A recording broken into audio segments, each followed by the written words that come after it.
Momentum in baseball is tough to figure. One play can totally change the complexion of a game. And last night it was a throw from Michael Brantley in the fourth inning that turned the tide. The offense struck back, and immediately. Then Trevor Bauer did the rest, striking out a career-high 14 batters in 7 innings of work. The Indians have a little mo themselves and look to win their 4th straight next on Sports Time Ohio.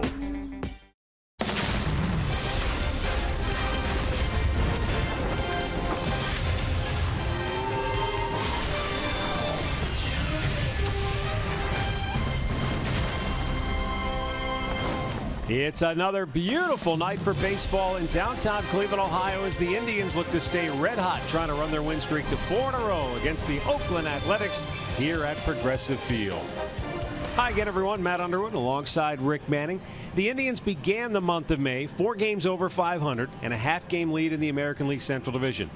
Here on the last day of May, they're 4 games over 500 and now a half game in front of Minnesota after the Twins lost at home earlier today. And Rick, the offense is really starting to find its legs. Last 3 games are averaging 8 runs a ball game, and it's been everybody in that lineup. They're having a party, and everybody seems to be joining. They're hitting with runners in scoring position. They've hit 6 home runs. They've hit a home run in 15 consecutive games, and they've done a lot of damage to the Western Division. When you look at it on the year, they are 12-2 against the West. When you think about it, averaging just under 6 runs. They're 6-2 at home against the West. They're 6-0 on the road. They swept Texas, so they played very well, and they've won their last 7 straight. So they're going to try to finish over 500 today with a win. That trend continues. It'll be quite a departure. In each of the last 2 years, the Indians did have a winning record, but they were just 18-16 against the Western Division. When we come back, Alan Jensen have the showstopper, the highlights from the Astros win over the Twins, and Andre Knott will tell us why tonight is a very special night here at Progressive Field. Cleveland Indians baseball is brought to you by W.B. Mason, the official office supplier of the Cleveland Indians. By McDonald's, I'm loving it. By your local Toyota dealers. Visit buyatoyota.com. Toyota, let's go places. And by Nature Stone, the only concrete solution.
Field as the Tribe tries to make it 3 straight against Oakland, 4 straight overall. Mike Clevenger is on the mound. Welcome back to center field along with Jensen Lewis, Al Pulowski. It is time now for our showstopper, and that's been the Houston Astros of late and what they've done to the Minnesota Twins. They swept them in Minnesota, did it again today. George Springer, a couple of home runs. Yeah, a couple of homers. He went a perfect 4 for 4 today. Well, the Texans, they kicked a late field goal, made it 17-6 over the Vikings. But you look at the Houston offense today, you had 2 guys with 4-hit efforts, Springer and Gaddis. You had Carlos Correa 3 for 6. The Astros hit 6 home runs. They made a mockery of the Twins pitching staff. The Indians, however, they are sending a thank you note to Houston. They appreciate that. A win tonight, Indians alone in first place. Matt and Rick had the call in the game tonight, and guys, it looks like the Indians woke up the Astros when they were down there in Houston. Well, absolutely, because the Indians have dominated everybody in the American League's Western Division heading into play tonight. They've beaten Houston 5 out of 6. They've beaten Oakland the first 2 here. They took 2 out of 3 from Seattle, and they swept the Rangers to start the season. So it's been a very good matchup so far for Cleveland against the AL West.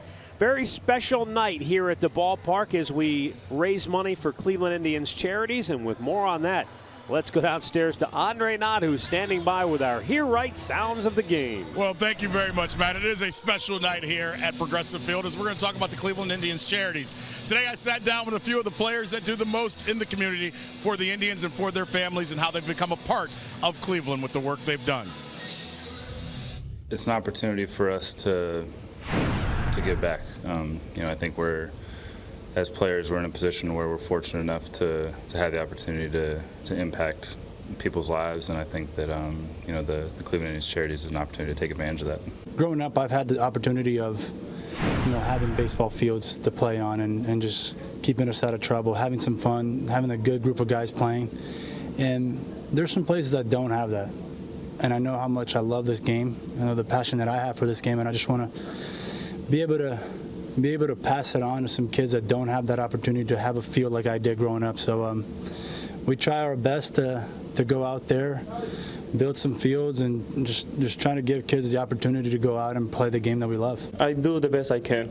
Here, over there, it doesn't matter. I just want to try to help some people, the same way they did to me when I was young. So they did a lot to me, and that's what I've been doing here. So that I will continue to do that. It was the place that gave me the biggest opportunity, even though I started up with Toronto, but Cleveland really made me feel loved. And nothing against Toronto, but we've been here for 5 years now, and we just love the community. We love being in the city. Sometimes it gets too cold, but it's a special place in my heart, my family's heart, and my daughter was born here, so we're always going to have a special place. You heard there from Carlos Carrasco, Corey Kluber, as well as Jan Gomes. All feel this is a special place, and they're looking forward to tonight. We'll also hear from the wives, and we'll hear from the owner of the Indians with Matt and Rick a little bit later on. Thanks, Andre. And Rick, you sit on the board of Cleveland Indians Charities. You know how important every dollar is that can go on to help. The Indians do such a great job of getting these players to buy into getting into the community, to make yourself a name and go out there publicly. And I don't know if there would be any baseball, softball, or anything in the city of Cleveland if it wasn't for Cleveland Indians Charity. So it's really a super deal. All right, we'll have more on that throughout the evening. Now let's get to the order of business here as Mike Clevenger makes his warm-up tosses. Here's the lineup he will face for Bob Melvin and the Oakland A's. Brought to you by Hankook Tires. Matt Joyce gets the start in the leadoff spot tonight. Mark Canha batting second. Then it's Jed Lowry, Chris Davis, Yonder Alonso, and Ryan Healy in the middle. Stephen Vogt behind the plate. Trevor Plouffe drops down to the 8th spot. Chad Pinder back in the lineup, hitting 9th. And Mike Clevenger is the Northern Ohio Honda starting pitcher for the Tribe. And Mike's coming off his roughest start of the year against Kansas City. Had a no decision, went 5 innings. But he allowed 8 hits. Now, he had only allowed no more than 3 in his first 4 starts. So he did not get a decision, but he's been keeping the ball down. He's been throwing strikes. This will be his first start against Oakland. He came in one time last year against them, and it was in a blowout game, as a matter of fact, that Sean Manaea pitched. And he went 1 inning and gave up 4 runs in that, or 4 hits and 3 runs in that game. Let's set the defense behind him. It is brought to you by Ram, and it looks like this. Brantley in left, Jackson the start in center, Robertson in right, Ramirez at third, Lindor's at short, Kipnis at second, Santana is at first with Gomes doing the catching. Mark Ripperger behind the plate. Tom Tahalian, the crew chief, is at first. Phil Cuzzi at second. Nick Lentz is down at third. And we're ready to go on an absolutely spectacular night. It's going to be 70 degrees at game time. I don't think there's a cloud in sight. Light breeze blowing out to a right center. Ball should carry once again very well. It looked like it was carrying in batting practice. And I do have to say this. This is going to be the last 6 o'clock start we have this year. I'm a little disappointed because I've begun to like those. We say farewell to the 6 o'clock starts. Yes, we do. Along with the month of May here tonight. First pitch from Mike Clevenger. A fastball in there for strike one. And just another different lineup for the A's tonight, huh? Yeah. That has changed drastically throughout this series. I suppose that's not unusual when you've lost 4 straight. Bob Melvin's trying to find some combination. Right. They've had no productivity from their leadoff people all year long. And, you know, Matt Joyce, he's only hitting 190. Rajay Davis had led off. He's hitting 200. They've just, that's been an absolute mystery for Bob Melvin, trying to find somebody to get on base to start at the top of their lineup. 2-1. A little low, and that's not the way Clevenger wants to start out. 3 balls and a strike. Matt Joyce making his 370th career start against a right-handed pitcher out of 385 career starts. So he's the guy that gets in there when the left-hander's on the mound. He's usually sitting on the bench.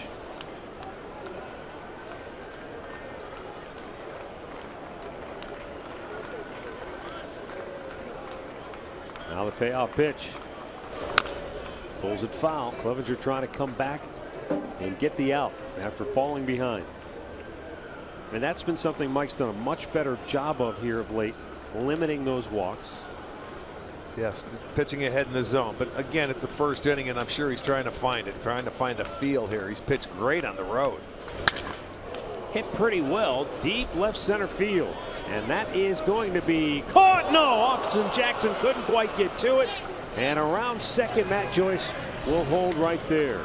You know, I lost it. He went into the shadows out there on the warning track, and it looked like he might have got leather on it. I thought he was going to catch it initially. I did too. He caught up to it. Let's put it that way. Now, whether he goes off the end of his glove on the dead run, and that was coming into the shadows. I lost it, but he had the opportunity, and I guarantee you he'll be the first to tell you I should have caught that ball. They'll credit Joyce with a double to start the night. But I agree with you. I think Austin Jackson will say, I've got to make that catch. No question. He had a long way to run, but you get leather on it, you expect to catch it. And now the A's trying to take advantage. Mark Canha swings and misses.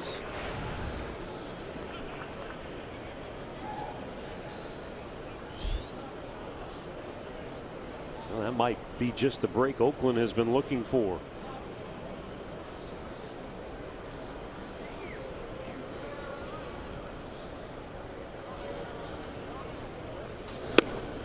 Mark Canha, like so many of these Oakland hitters, he swings hard and makes no apologies for it. He's hitting .227 on the year, but 7 of his last 8 hits have been for extra bases. 3 doubles, 3 homers, and 1 triple mixed in.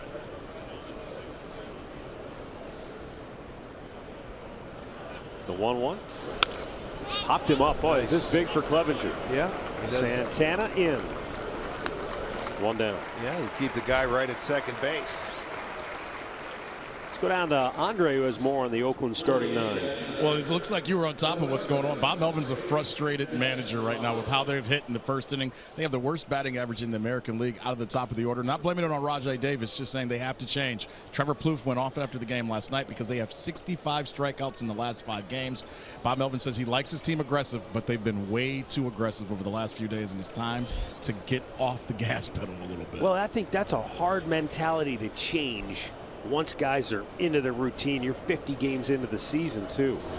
Swing and a miss by Lowry. You know what I mean? There's nothing wrong with being aggressive, but you still have to be patient. But how do you reel guys in? Controlled aggression is what you have to do. Well, you just got to. They have to do it. I mean, you can talk to them about it. They have to change their mindset. If they can see it's not working, you better try something and change it. A game of adjustments. The 0-1 on its way to Lowry.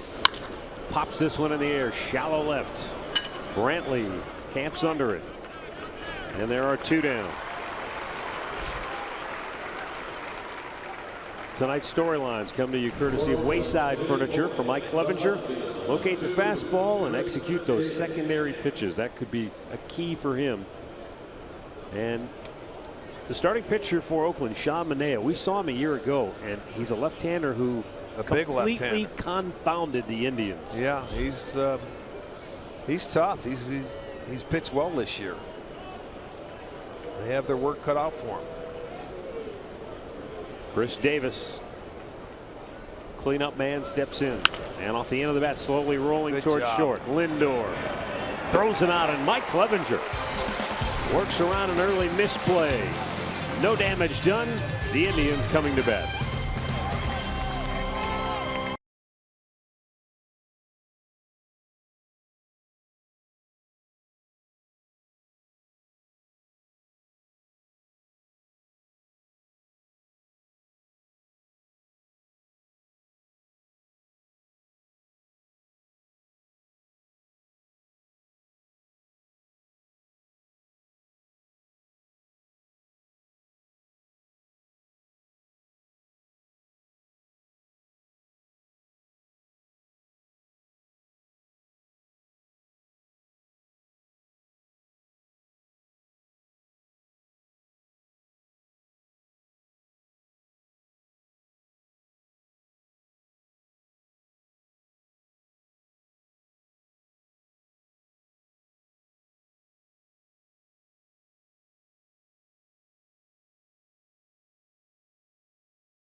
Brad Mills, he and Brantley converged, and that ball just went off the end of his glove. But again, no damage done. Mike Clevenger doing a great job to work around it. Here's the Indians starting 9, brought to you by Progressive. Pretty much the same lineup out here. Kipnis, Lindor, Brantley, Santana, Encarnacion, Ramirez. Jackson gets the start in center field. Gomes behind the plate. Robertson in right, hitting 9. And our Northern Ohio Hyundai starting pitcher, Sean Manaea, is 3-3. He's pitched much better at home than he has on the road, but he has not allowed more than 5 hits in any start. Just 28 hits allowed in his 41 and a third inning. 6'5", 245 pounds, 25 years old.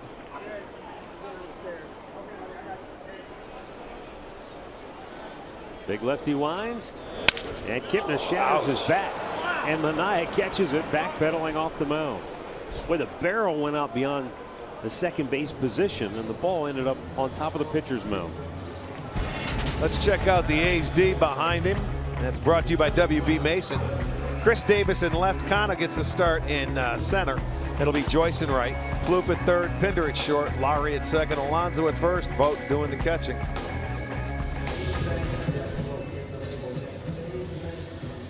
Yeah, it looked like he just slings it up there. But he's only allowed 3 home runs. He has struck out 45 in his 41 and a third innings. Coming off a very good start against the Yankees on his road trip, where he 7 innings, 4 hits, didn't allow a run. Manaea's next pitch is popped back our way. Into the upper deck it goes off the bat of Lindor. Frankie's in the hole 0-2. Hitless in the series, but last night he drew 3 walks and scored 2 runs. That ball's hammered high in the air, deep left, and it is caught right at the base of the wall by the center fielder Mark Canha. Right around that 370-foot mark. Well, maybe it had a chance to maybe hit high off that wall, but watch Canha. Yeah, that was hit a little higher. He gets back there. He knows he's getting close. And it was right there, one step before the wall. And I says, thank you very much. It stayed in the ballpark. And with 2 down, it brings up Michael Brantley. Our statistician Tom Bushenik pointing out that this is Michael Brantley's 18th consecutive start. And he has swung the bat extremely well. He drives this one to deep center, but it's going to be caught just shy of the warning track. So the Indians go in order, and we are scoreless after 1.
Live streaming sports service is back and better than ever. Watch every out-of-market game live and at home, in the office or on the go for just $19.99. Visit MLB TV for the details.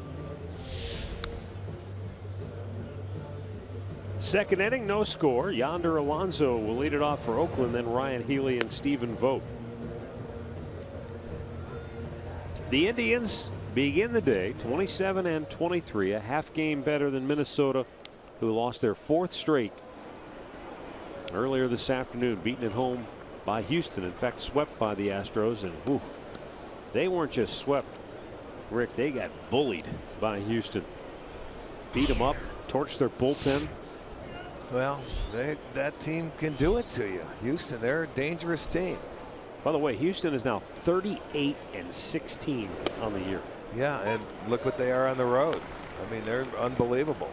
Just tack one more on that. 18-6. They're making 3-1. They're playing making a mockery of the Western the Division. They could be as many as 12 games up by the end of the night.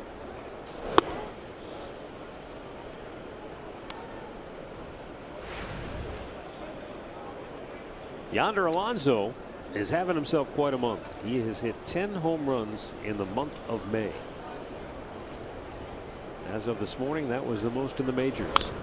But there have already been 20 home runs hit today before any of the night games got underway. Isn't it funny? We were tracking. Look at the, well, for Alonso, look at the numbers last year compared to this year. You want to talk about a career year, and you're just 2 months into it. He's got a chance to obliterate it.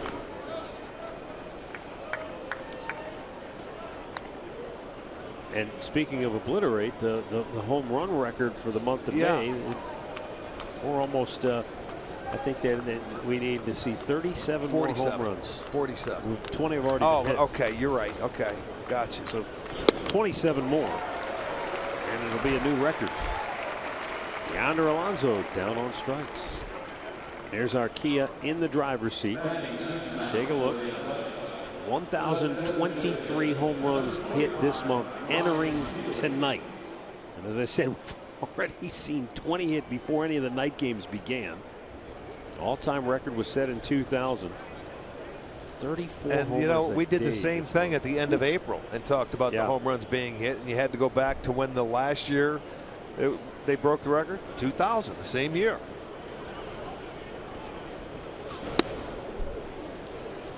And I don't think we're any closer to explaining it now than we were at the end of April. We'll never be able to explain it. There are probably multiple factors. You know, most of the time, though, in the first 2 months, the ball doesn't carry like it does throughout the rest of the year, and you may understand if they don't hit as many. Hit hard to third. Backhanded nicely by Ramirez. Spins around and fires a strike. 2 away. That's why they call it the hot corner. Ramirez, very little time to react, but he made a great play. Yes, he did. On the backhanded side, he's just going to spin around and get to his feet. And watch the perfect throw. One thing we never talk about with Jose is how accurate his arm really is from third base. He's there every time, isn't he? You rarely see him make a bad throw. Watch Santana. He barely, I don't think he moved at all. He sets the target just like he's back in his catching You know days. what? And you're dealing with the sun. You see, he's got to look up into that sun, so you can't throw it too high or it'll be up there, and they know that. But his arm, very accurate. 2 down for Stephen Vogt. And he takes a strike.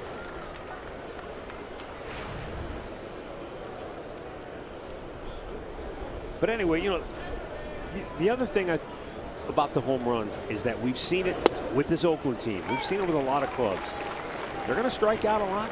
Batting average isn't going to be real high, but they just seem, they swing for the fences. It's like Tampa. That's what they do. Tampa's another great I mean, example. those two teams are mirror images. If you make mistakes on the plate and they can get a hold of you, they're gonna hammer you.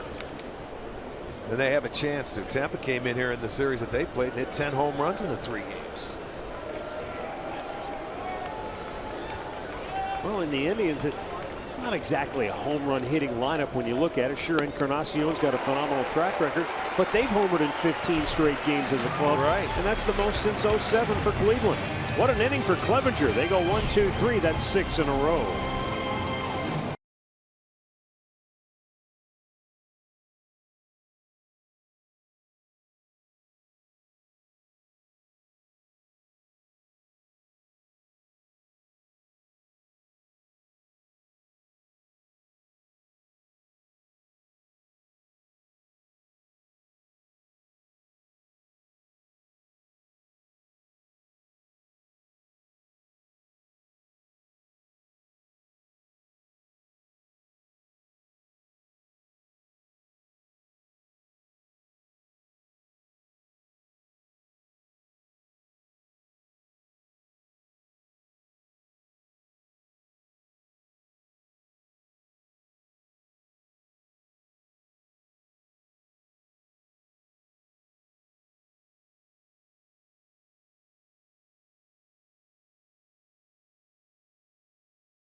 Santana going to lead it off for Cleveland.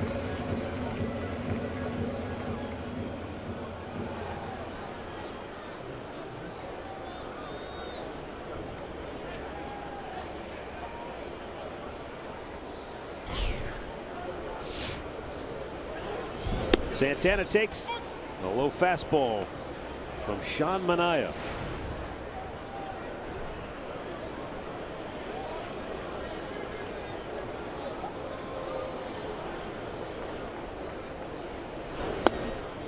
A little low.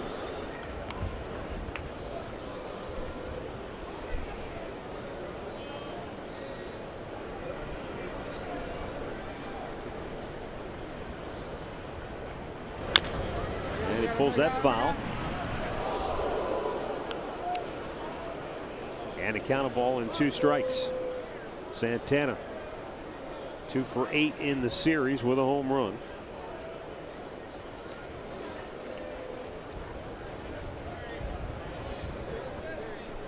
He's picked up a hit in each of his last 3 games, going 5 for 13. High fastball fouled right back. Got the fastball there. He's seen a couple off-speed pitches prior to that. He changed the eye level, and that was a good swing by Carlos. Straight away in the outfield. 3 guys on the left side of the infield.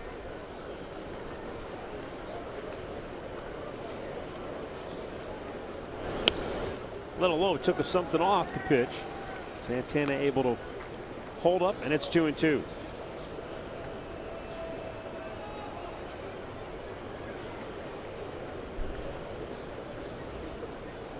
Now the 2-2. Pop back out of play.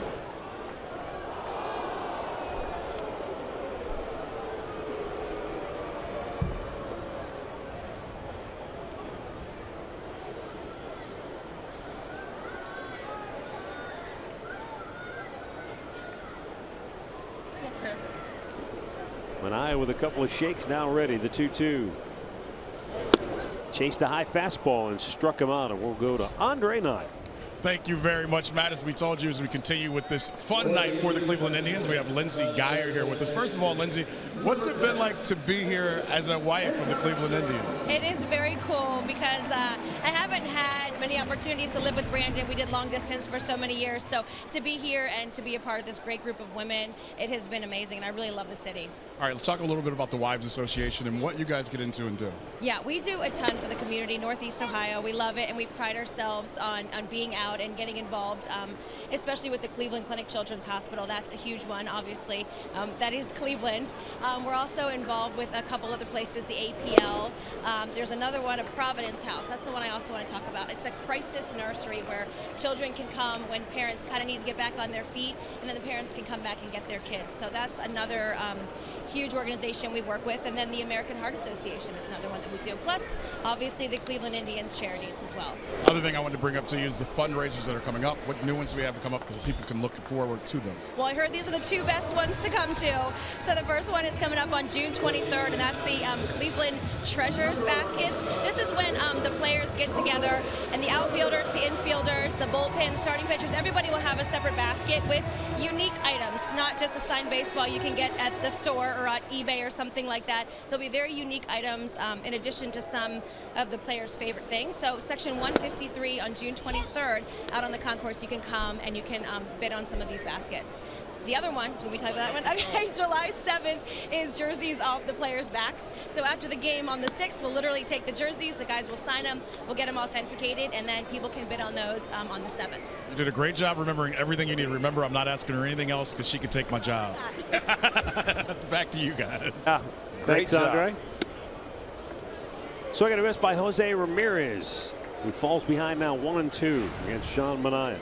And our thanks to Lindsey Geyer and the Indians Wives Association. She had it down, didn't she? Yeah. Yes, indeed. He went around, and that's going to be a quick inning for Manaea as he strikes out the side, and we are scoreless through 2.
Stay tuned later in the game for Miller Time, brought to you by Miller Lite. And we roll on to the third inning with no score and a developing pitching duel perhaps here tonight. Clevenger Sharp has retired 6 straight, and Sean Manaea, his counterpart, has retired all 6 that he has faced. So we'll go to the third inning, and Trevor Plouffe, Chad Pinder, and Matt Joyce due up for Oakland. Yeah, I said that this is Clevenger's first start against Oakland. He did appear in one game last year. That was the game where Manaea started out in Oakland and did such a great job on August 23rd. That was a 9-1 Oakland win. This little first pitch off-speed delivery there to Trevor Plouffe. Man, has he had a rough series? 0 for 9 with 6 strikeouts. Yeah. And a foul back. It's 0-2. Yeah, I'm starting to wonder about the shadows too here today. If it's that tough, because we're seeing a lot of swings and misses early. I think we're at that point of the game where maybe the next 5-10 minutes it might start to neutralize a little bit, but I don't think any of the Indians hitters were picking up anything Manaea was throwing last inning, and that's not to take anything away from him at all.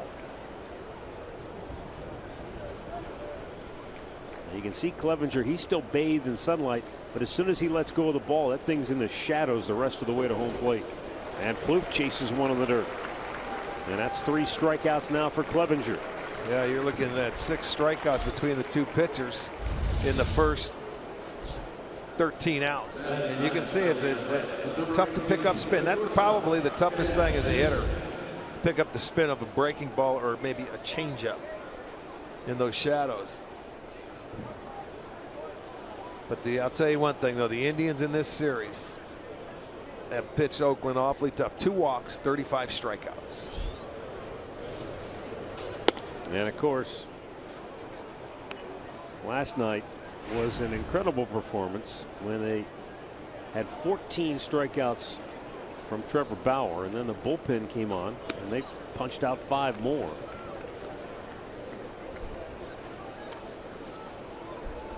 $19 strikeouts, equaling the franchise record that Corey Kluber had a hand in just a couple of years ago against St. Louis.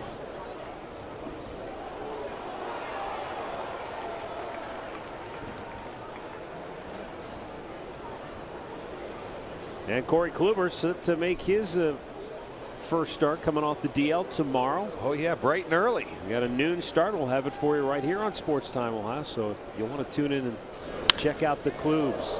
That ball's crushed and it's not coming back. And Oakland takes the early lead. Chad Pinder's 6th home run of the year puts the A's on top early, 1-0. Yeah, he caught a hanging breaking ball here from Mike Clevenger, and I'll tell you what, that was a line drive out of here.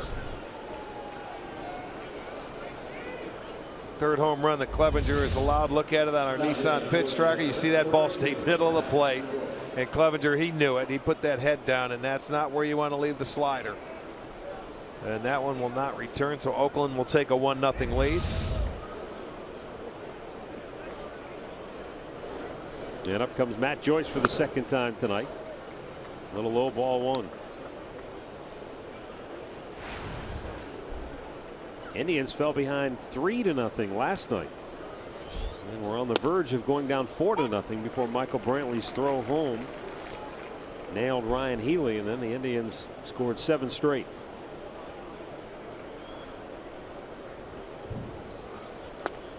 Nice pitch. Boy, yeah, that was really slowed that one down. 74 miles an hour. You can see went to Joyce. the curveball. He just didn't know what to do.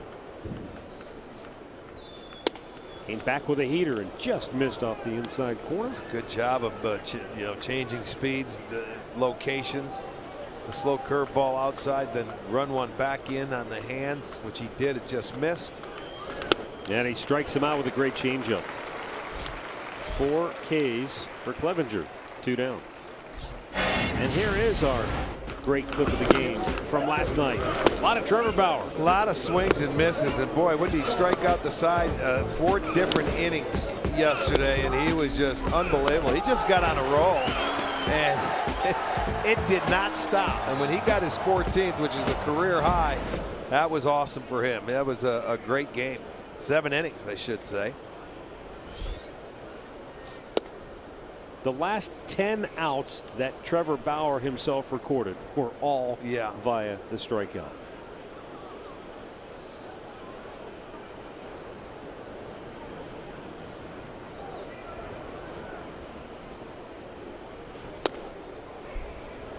A little low and away to Mark Canha. He's 0 for 1, popped up on the infield his first time up.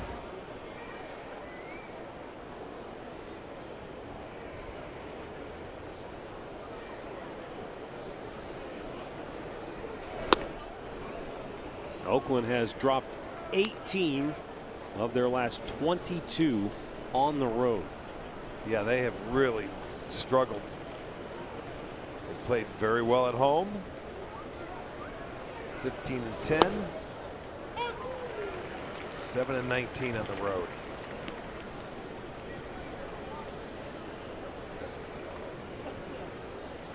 They were in New York before this 4-game series before they head home.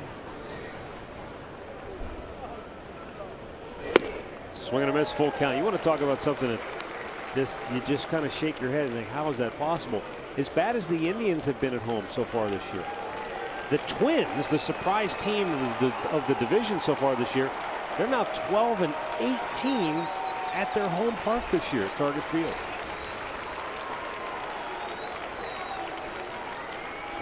12-18, 30 home games already. Ripped fair, just beyond the reach of Ramirez and just inside the chalk. And on his way to second base is Mark Canha. And I told you his first time up. So now 8 of his last 9 hits have all gone for extra bases. Well, it's the 3rd hit for Oakland, all extra base hits, and there's a heater inside. He just spins on. And that ball, you can see it hooking, but it wasn't going to hook foul. It stayed fair. It got inside the line. Canha gets down there, his 6th double of the year, so a 2-out double keeps the inning going for Oakland. Yeah, those 18 home losses for Minnesota, by far the most in baseball. Yeah. As you said, they played a lot of games at home. Yeah, this is going to be our 25th game. Ground ball to second base. Jason Kipnis, routine play. He'll flip it over. That'll retire the side, but Oakland gets on the board first. Chad Pinder's 6th home run of the year. 1-0 A's, middle of the 3rd.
Against the Indians, bottom 3rd here in inning number 3.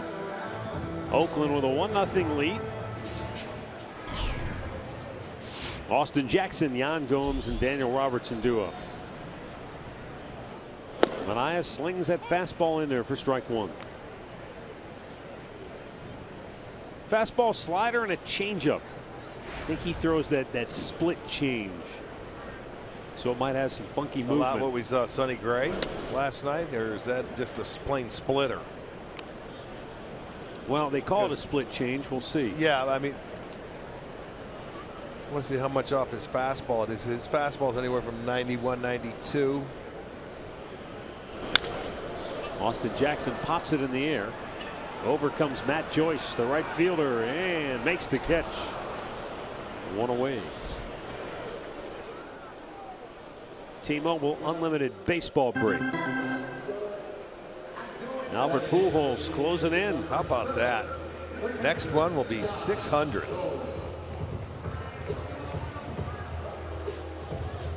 Ninth on the all-time home run list. Yeah, last one to do that was Jim Thome. There's Yan Gomes.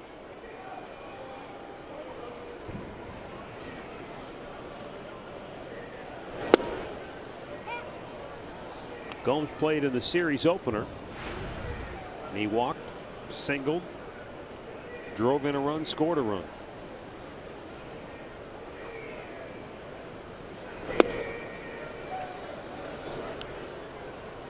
Yan has batted 117 points higher in the month of May than he did in the month of April.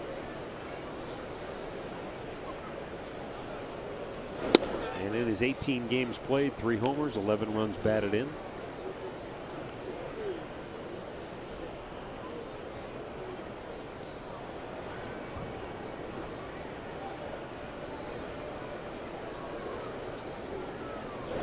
And a foul right back. That's the fastball up too close to take, especially with 2 strikes. But maybe just a fraction above the nitro zone for Gomes. Yeah, Gomes likes it down, but yeah, 2 strikes, like you say, it's tough to lay off something up there. They want it up there. And they got him. 4 strikeouts for Minaya, 2 down in the inning. This one looked like it had some run to it, at least the way Vogt caught it. He threw it inside. It was an excellent pitch. He elevated it enough to get the swing and miss, and 4 strikeouts through the first 8 hitters for Sean Manaea. Gives him 49 on the year.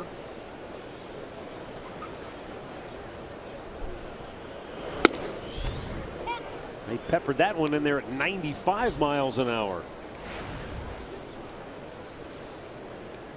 He's a perfect 9 for 9 first pitch strikes.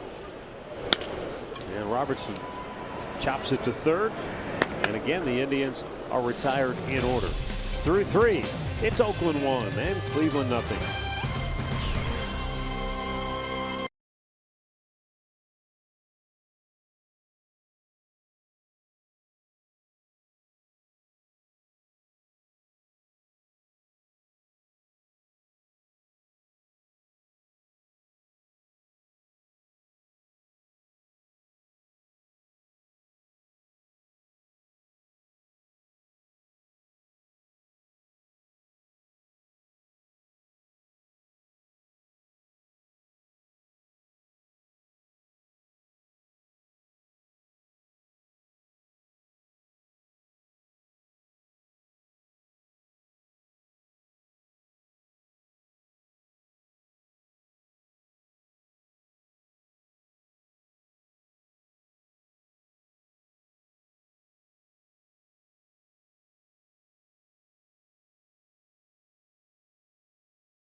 Progressive Field, Oakland on top 1-0. 4, 5, and 6 hitters due up for the A's as Mike Clevenger goes to work here. And we are joined now by Indians owner Paul Dolan. And we're encouraging fans to at least check out Cleveland Indians charities throughout the telecast and perhaps make a donation. There's so many wonderful programs that CIC is involved in. And kind of tell us your involvement and, you know, with your family owning the ball club and maybe some of your first forays into Cleveland Indians charities. Oh, well, I mean, I should say Cleveland Indians charity's been at it for a long time, long before us. Yeah, it's funny, we celebrated Frank Robinson as the first African-American manager, and I think that's emblematic of the history of this franchise, you know, with Larry Doby and then Frank Robinson. And so, you know, and as Clevelanders, you know, we've seen that first as fans and then later as owners, and delighted to be part of it.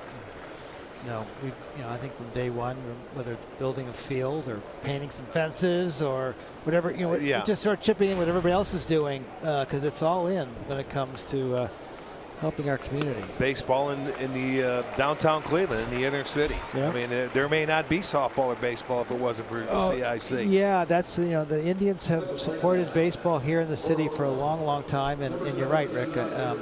I think, but for the efforts of the Indians and the people who support what we're doing here, there'd be no baseball being played. Yeah, here. well, it's a great thing, and I'm sure a lot of people. We had a world championship come back here for the softball team, didn't we? For the girls? The RBI girls. Yeah, they absolutely won it. Yeah, they're showing us the way. Yeah, why not?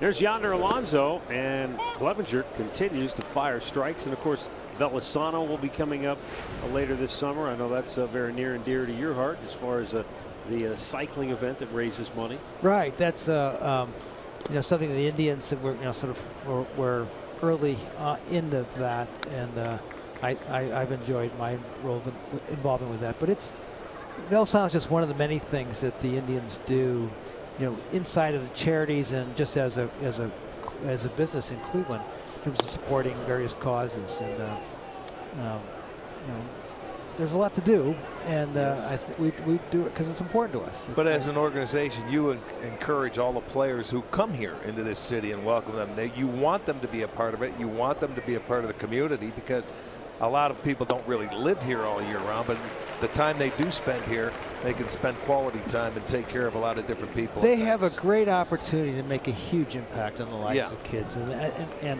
and what we're really proud of is these guys, you know, they step up, they want to do things, and of course led by their manager, you know, with the extraordinary thing he did last year with the Larry Doby Fund.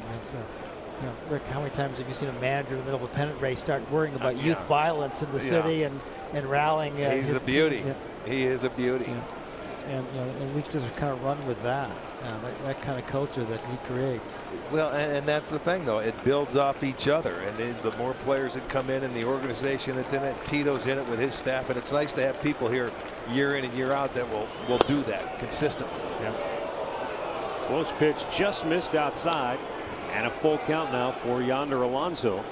With one out here in the fourth inning. Another look. It didn't miss by much. No, just but he is so locked in right now offensively. One down, bases empty. We're visiting with Indians owner Paul Dolan. As Clevenger delivers the 3-2, he fouls it right back into Gomes, so we'll do it again. Are you feeling a little better how we're ending the month of May than how we sort of played in the middle of it? Isn't it funny how you can be in first place and that's not good enough? You know, right? You know, and that's kind of a good spot to be in. Well, after last year, people look at you a little differently. Yeah. You know, they attack you differently. You're the team they want to beat. Last year, we might be able to sneak up on it. Yeah. But we had the identical record last year as we did this year, as of yesterday. Right, just no sneaking up on anybody. But I think the division is there for us to absolutely start running with. Well, a lot of it comes down to, you know, obviously the guys on the field just kind of. Look, we talked about this a lot. It's virtually the same team from a year ago. But you only have to change a few of the pieces, and all of a sudden the dynamic, the chemistry changes a little bit. And it takes some time for this team to sort of find its own identity. And Kipnis was out early in the year. He's just now getting back to full strength.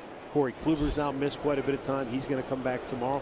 Those are two big pieces that were two of the leaders for that team going down the stretch last year. And I also wonder that with the World Baseball Classic that they weren't together during spring training, and they, some Perez didn't get the at-bats that he ordinarily gets. Right. A few other things. It just takes a little longer. You know what's funny? People talk about that maybe the first 2-3 weeks when you come out of spring training about it, but you get into the second month and they quit talking about that WBC. But you're absolutely right. And there's a lot of players from a lot of different clubs that go and play in that.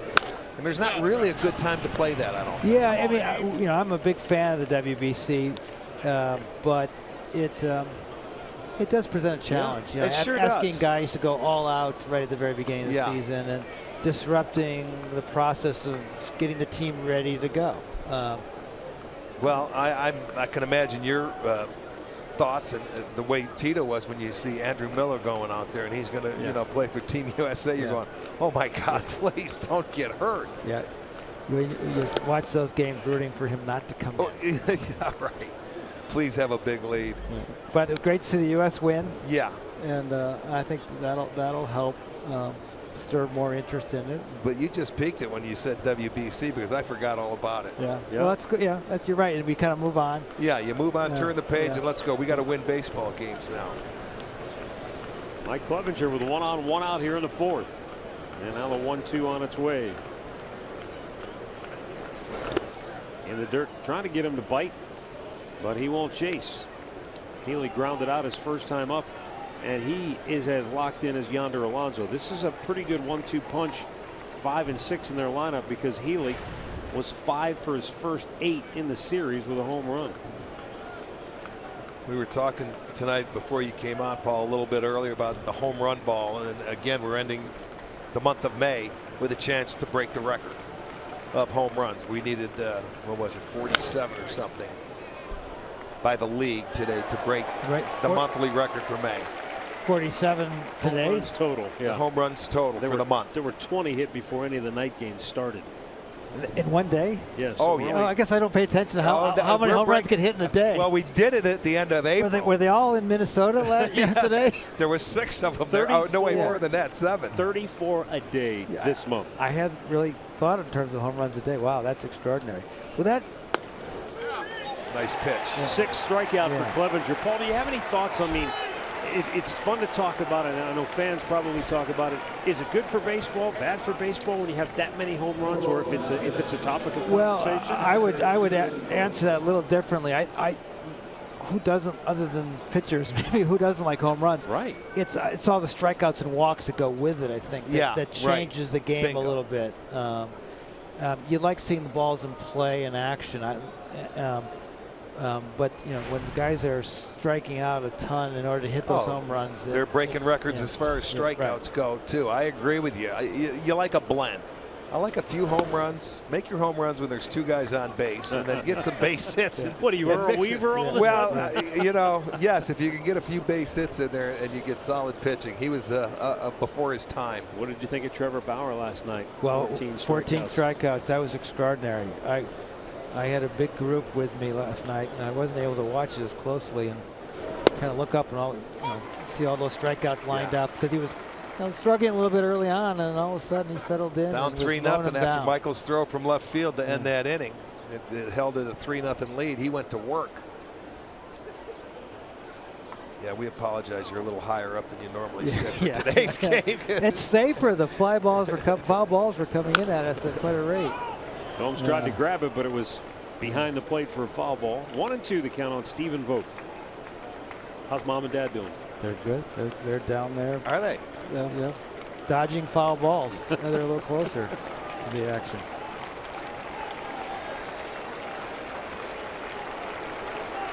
And your wife Karen, she survived the Mayo Society nominating you. Oh, she's the queen of Mayo. I'm just the sidekick on that. Here's the 1-2 and a swing and a miss. Clevenger with yet another strikeout, number 7 on the night. Paul, thanks for stopping by. Well, guys, thank you, and thank you for supporting Cleveland Indians charity. What we're doing here. Love to. Thanks, Paul. Cleveland Indians owner Paul Dolan with us. We'll be back right after this. 1-0 Oakland, middle of the 4th.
As we go to the bottom of the 4th, and Sean Manaea has been blazing his way through the Tribes lineup. 9 up, 9 down, has struck out 4.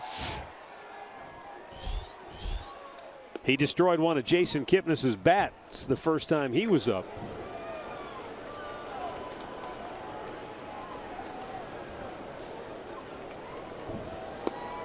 Sean Manaea grew up in Wanata, Indiana.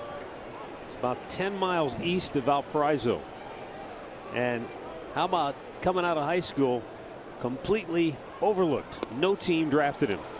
As Kipnis goes down on strikes, that's the 5th for the left-hander Manaea.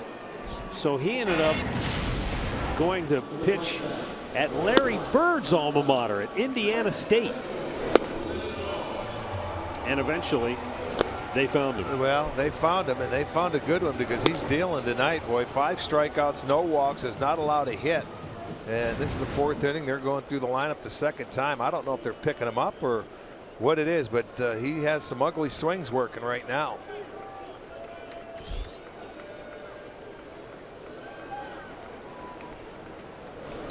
Down low.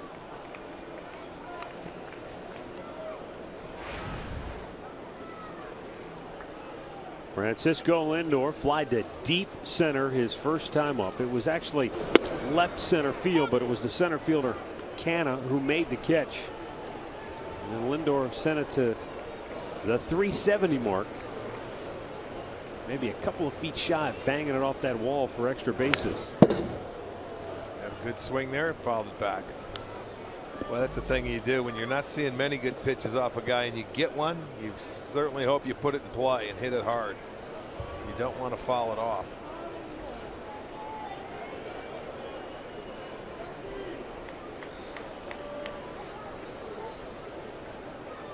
Now the 1-2 pitch to Lindor.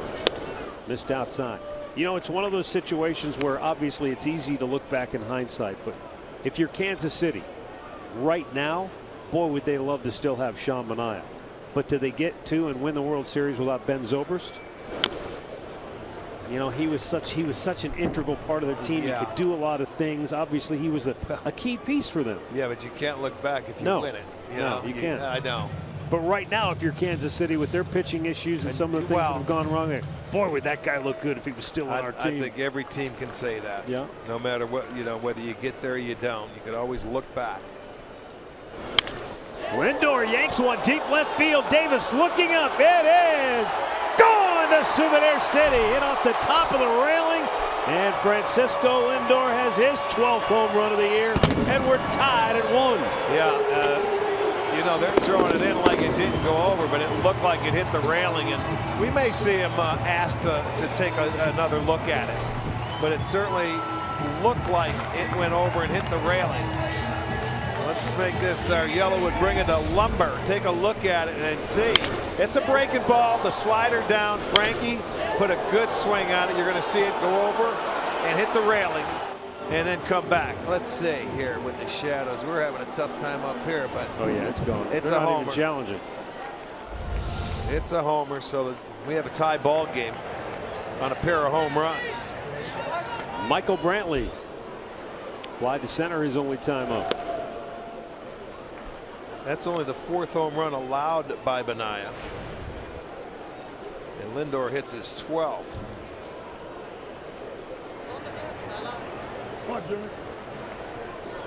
It's funny because when you think about it and why this happens, I don't know, but the first 3 home runs he's given up is all in the 2nd inning. It's the first time he's given up anything out of that 2nd.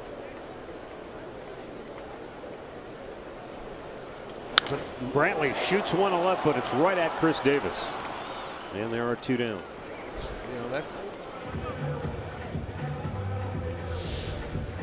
Well, the Indians have some streaking hitters currently. Michael Brantley with a hit in 14 consecutive. Edwin Encarnacion has hit in 9 in a row. Jose Ramirez has 3 straight 3-hit games, part of his 5-game package.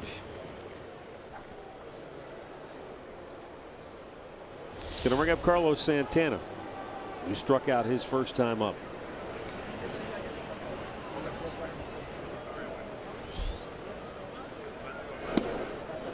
And he cuts and misses. The other thing too, we were talking earlier about the Kansas City Royals. They traded Manaea to Oakland so that they could get Ben Zobrist, who certainly helped their club. But it also goes back to what we said about Billy Beane. He seems to know when to make a trade, and a lot of times they do pretty well in return. So far, we've played 4. We're tied at 1 on a pair of solo homers. Francisco Lindor has knotted the game at 1 apiece.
Baseball is brought to you by Levin Furniture. For the best deals on furniture and mattresses, shop Levin's. And by your Northern Ohio Honda dealers. Made in Ohio, Ohio proud. 1-1 ball game as we head to the 5th. Mike Clevenger has struck out 7.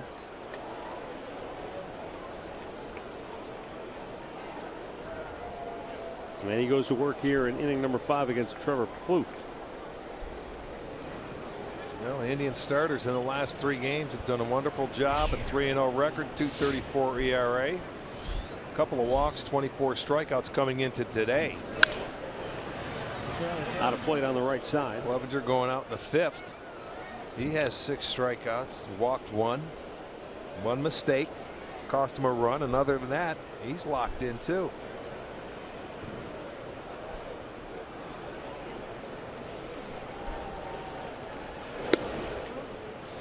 Tried to nail the outside corner, just missing. 1-1.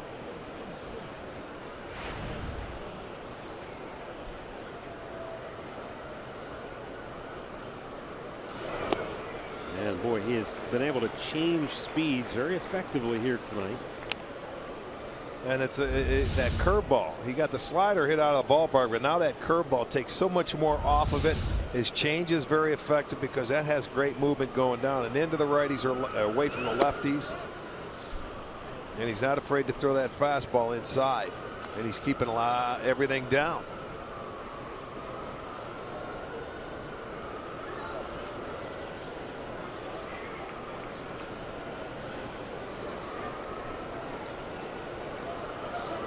Now the 2-2.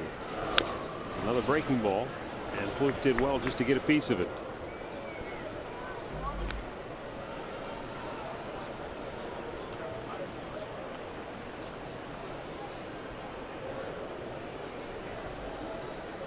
Trevor Plouffe spent 3 different stints on the disabled list last year with Minnesota, but he ended up batting a career best 260 in 84 games. Yeah, it came down to it where they were looking to trade him towards the end of the year because they had a guy named Miguel Sano that had to play over there at third base. Boy, you're not kidding.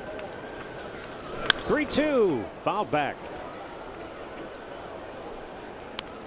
Sano bothered by the flu, but even before that, he was really starting to nosedive. The strikeouts were really piling up for him.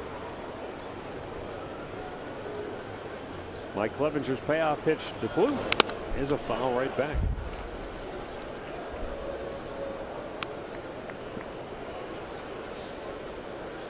A chance to send out some birthdays. Avis DeJulius of Lyndhurst is turning 92. John Rupp of Rittman, Ohio is 70. Happy birthday to you both, big Tribe fans. Payoff pitch, and he walked him. That sound you hear is a huge exhale from Trevor Plouffe. That's the first time he's reached base in this series. 0 for 10 with 7 strikeouts before drawing that walk. Well, look at the theme for Clevenger here. Strikeouts all on pitches down in the strike zone. They may not be strikes, but you're getting guys to swing, and that one he thought was a little low, but when you're throwing it there consistently, you get calls. So 6 swings and misses. Only run of the game came off the bat of this man, Chad Pinder. And as Andre Knott pointed out earlier, manager Bob Melvin, he's a frustrated manager trying to find the right combination. Chad Pinder batted second in the first game of this series, did not play last night, and now is batting 9th here tonight. Swung on and missed. It's quickly 0-2. And for Clevenger, 9 0-2 1-2 counts. So he is pitching from in front like you love to see your pitcher do. Can expand the strike zone.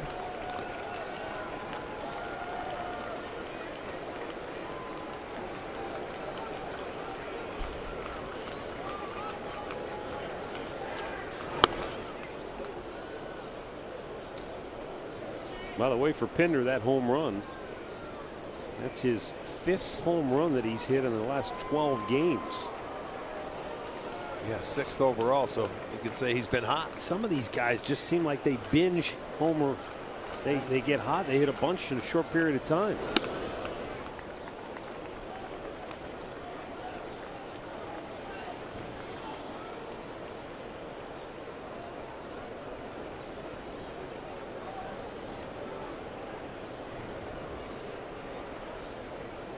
Two balls, 2 strikes. Leadoff man aboard for Oakland here in the 5th. And a foul back out of play. Finish up our birthdays. Happy 11th birthday, Fiona Cooper. Happy birthday to you.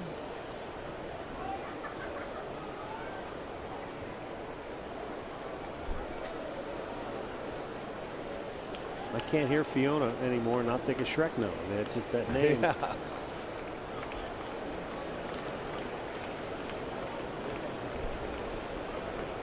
Now the 2-2 from Clevenger.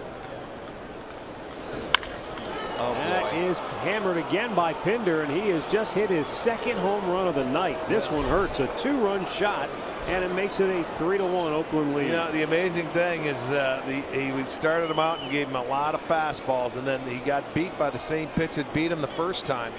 He hung him another slider. And there's times where you think, oh boy, I don't want to throw him that pitch. Well, if you throw it, you better bounce it. You watch the location. So it's Pinder doing all the damage to Mike Clevenger tonight. Stayed right there, down, in, and look at him. What a swing he put on it. After having him down in the count 0-2.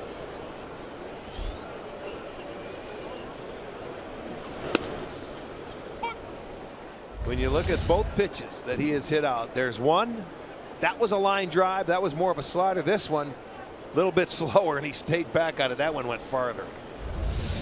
So 2 pitches has cost Mike Clevenger tonight.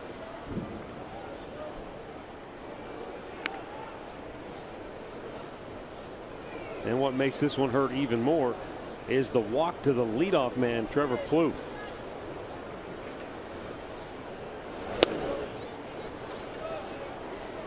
Who in 10 at-bats in the series and only put the ball in play 3 times.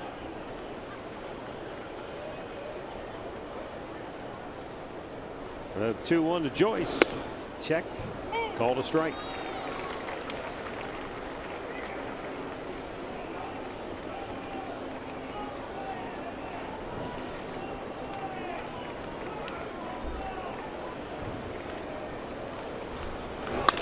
Ground ball right back to Clevenger. He snares it and throws him out.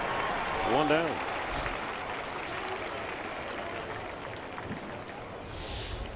Well, great tickets remain for tomorrow's nooner. It'll be against the A's. Grab a $13 district ticket or a $10 KeyBank Kids ticket. They're both available online. Just go to Indians.com.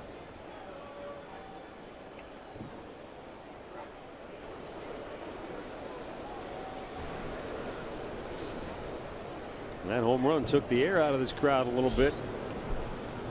They'll be back into it. Let's see Mike get his way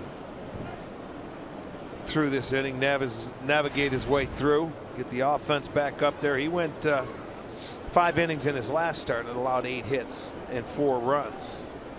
It's been the number 9 man that's beat him up today. 2 home runs and has driven in all 3.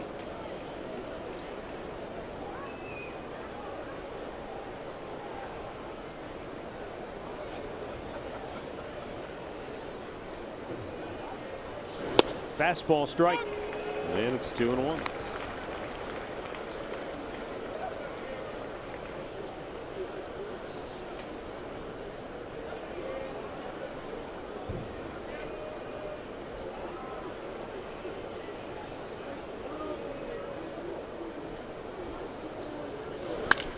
Ground ball to short. Lindor on the big hop. We'll throw him out 2 down.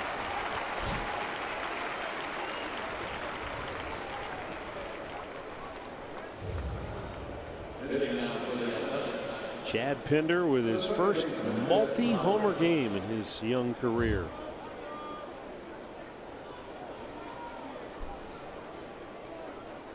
And Oakland leading it 3-1 now. 2 down, bases empty. Jed Lowry 0 for 2 on the night.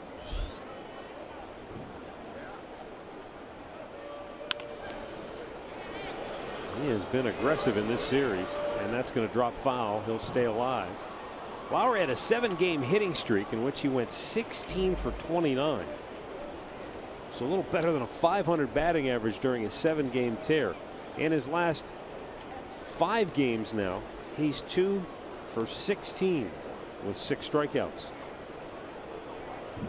It comes and it goes sometimes in this game.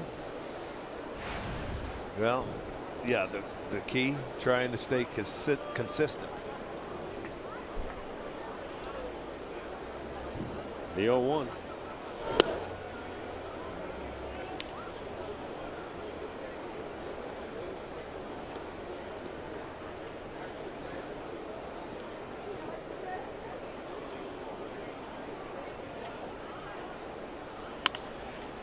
Again, he tries left field. Fall. Brantley over near the line makes the catch, and the inning is over. Chad Pinder with a solo shot in the 3rd and a 2-run homer here in the 5th, and Oakland now leads it 3-1.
Edwin Encarnacion, Jose Ramirez, Austin Jackson due up for the Tribe.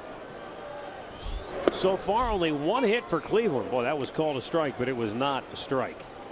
You can see Edwin Encarnacion saying, "Are you kidding me?" That was definitely low. Minaya has allowed just one hit, the home run by Lindor. And he's quickly ahead 0-2.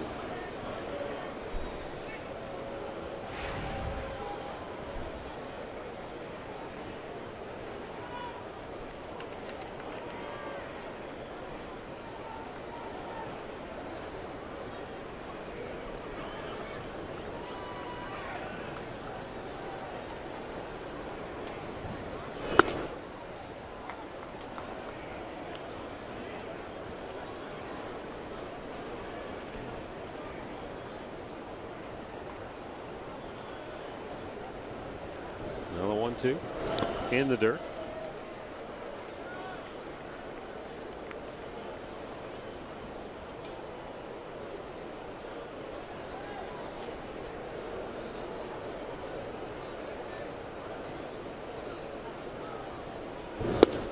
Threw it right by him. That's 6 strikeouts for the left-hander Sean Manaea. And our in-game recap brought to you by your local Toyota dealers. It's all home runs. Chad Pinder with a solo shot in the third made it 1-0. In the bottom of the fourth, it was Francisco Lindor, his 12th of the year, tied it. And then right back in the fifth, it was Pinder again, his second of the game, first multi-homer game of his career. And Oakland now leads it 3-1.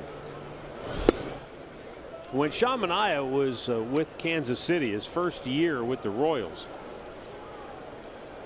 his minor league teammates gave him a less than flattering nickname. They watched him going through some PFP drills and they thought he looked clumsy, and with his long limbs they nicknamed him the baby giraffe. He didn't think it was real funny at first, but then he adopted it, and that's part of his Twitter handle. Oh yeah? Yeah. Well, you can't hide from players. You know that. If you're not coordinated or something like that, they're going to get you. Uh-huh.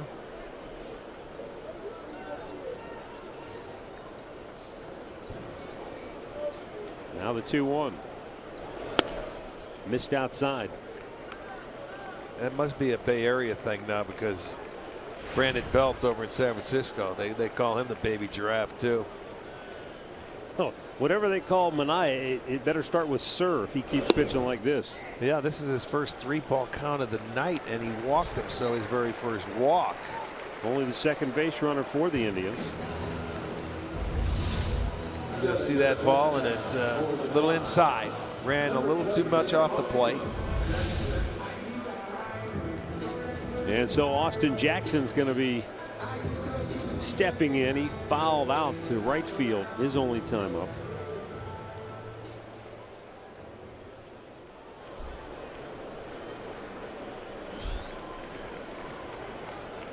Jackson has hit in his last 2 games, going 3 for 6 with a homer and 5 runs batted in.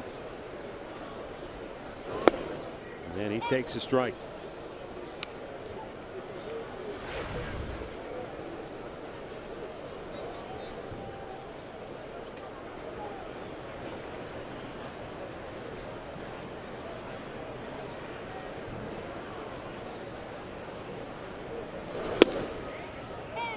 And Manaea continues to pound the strike zone. It's 0-2.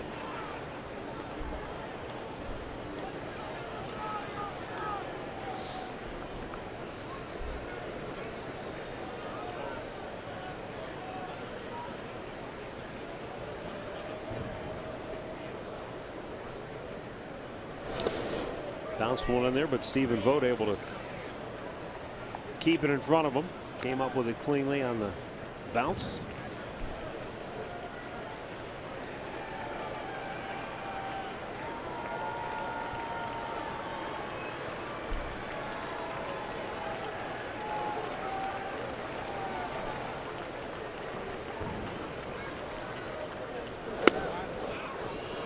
Jackson almost chased after it, and it just missed the strike zone. 2-2. This is pretty close. Well, they're sitting inside, Matt, and he throws that ball away, and it wasn't that bad of a pitch. It looked a lot better than I think what it was. Maybe Bob Melvin wanted it, but they were sitting inside. It's tough to get it called sometimes when you reach all the way across the plate.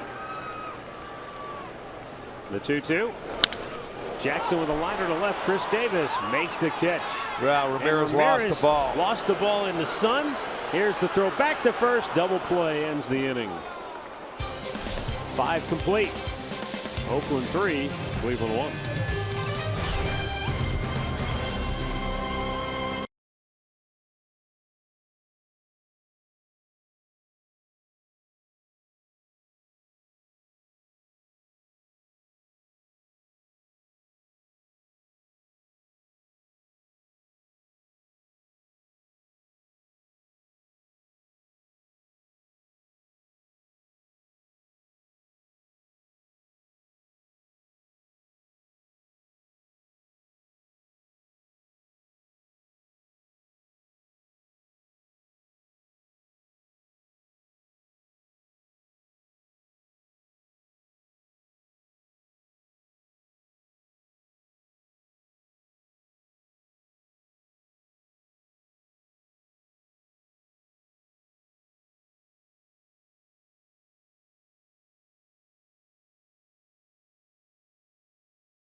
And the Indians to the 2017 All-Star Game that'll take place down in Miami. Fans can vote 5 times a day and up to 35 times total. So go to Indians.com and cast your ballot today.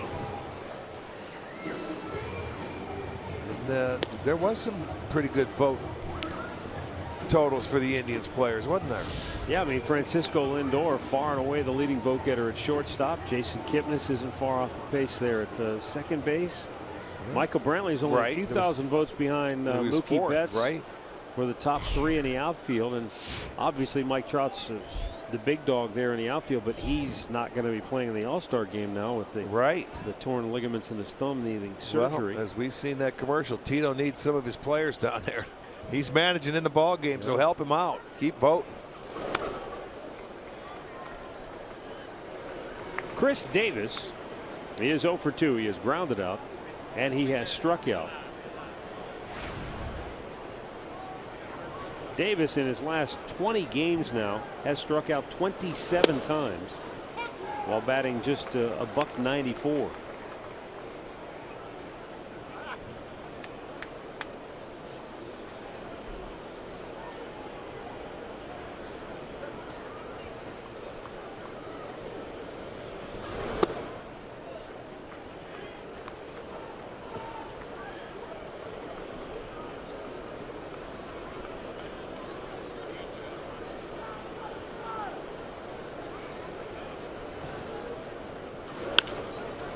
High fly ball left field. Brantley chasing back shy of the track. 1 away.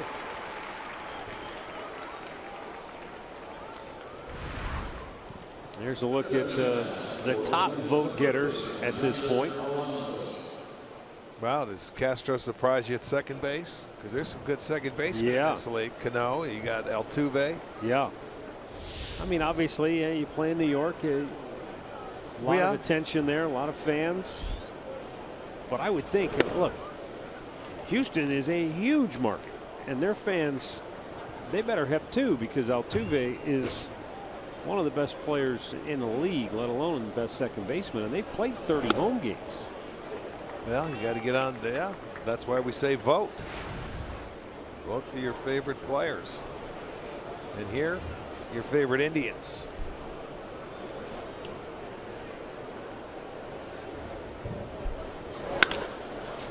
Hit well to left. Again, Brantley chasing back. This one's over his head and off the wall. He plays it well. Bare hand grab. Throw to second. It's offline. Kipnis dives. And he is out at second base. Well, that's a great play on both ends. Brantley with a terrific play off the wall. The throw was offline, but then Kipnis gathered it in and then dove headlong into the bag, just beating Alonso's foot. This was all set up because Michael knew it was going off the wall, and he played it beautifully. He didn't run himself into the wall. The throw was a little off target, but Kip did a beautiful job of getting the glove down to where he knew he had to slide into it. And he did kick the glove. So you're right. Great play on both sides. Michael Brantley, Jason Kipnis, well done to get Alonso off base. It was a base hit, but a 7-4 assist for Michael Brantley.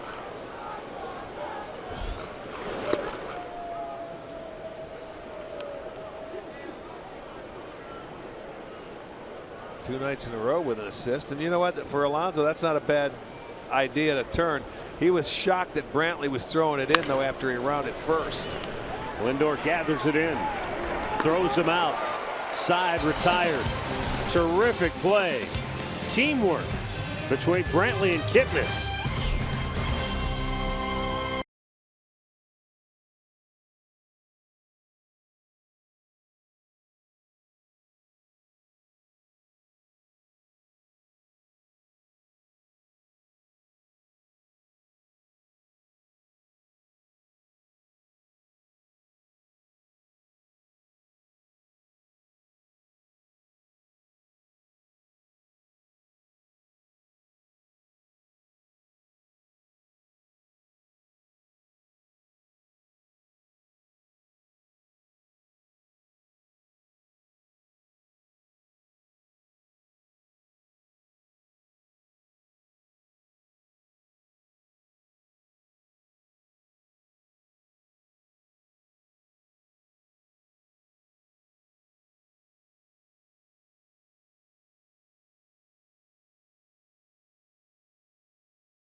Over the Indians on this special night.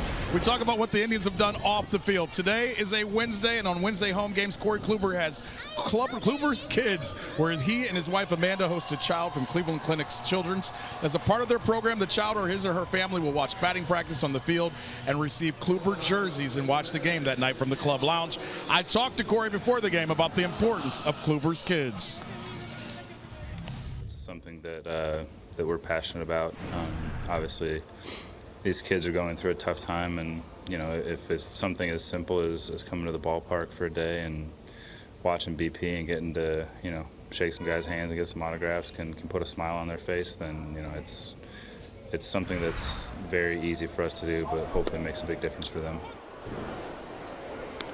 All right, thanks, Andre, and thanks to Corey and his wife and for all they do in the community for Cleveland Indians charities. Here's Yan Gomes leading off the home half of the sixth for Cleveland. A swing and a miss. It's quickly 0-2.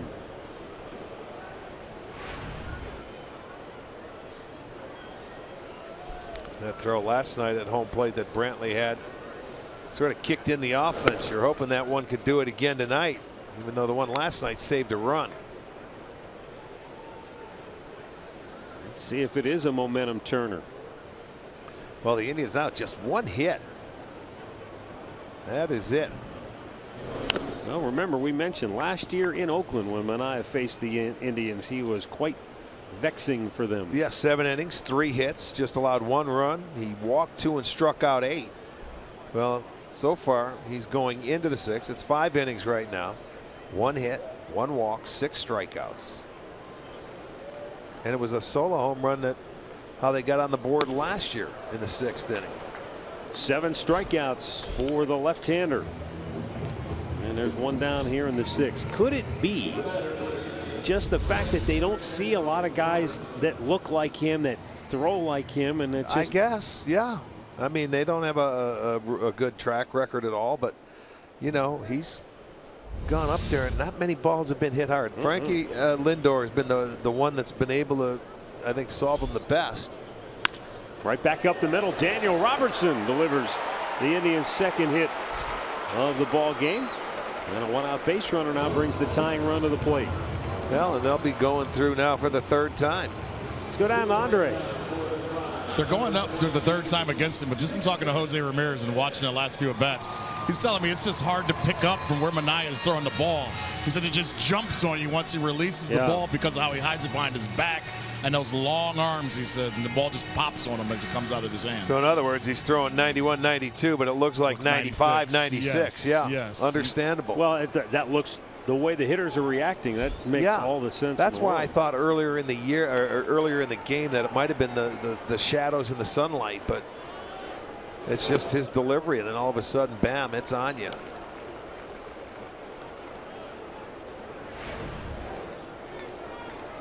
Jason Kipnis 0 for 2 on the night.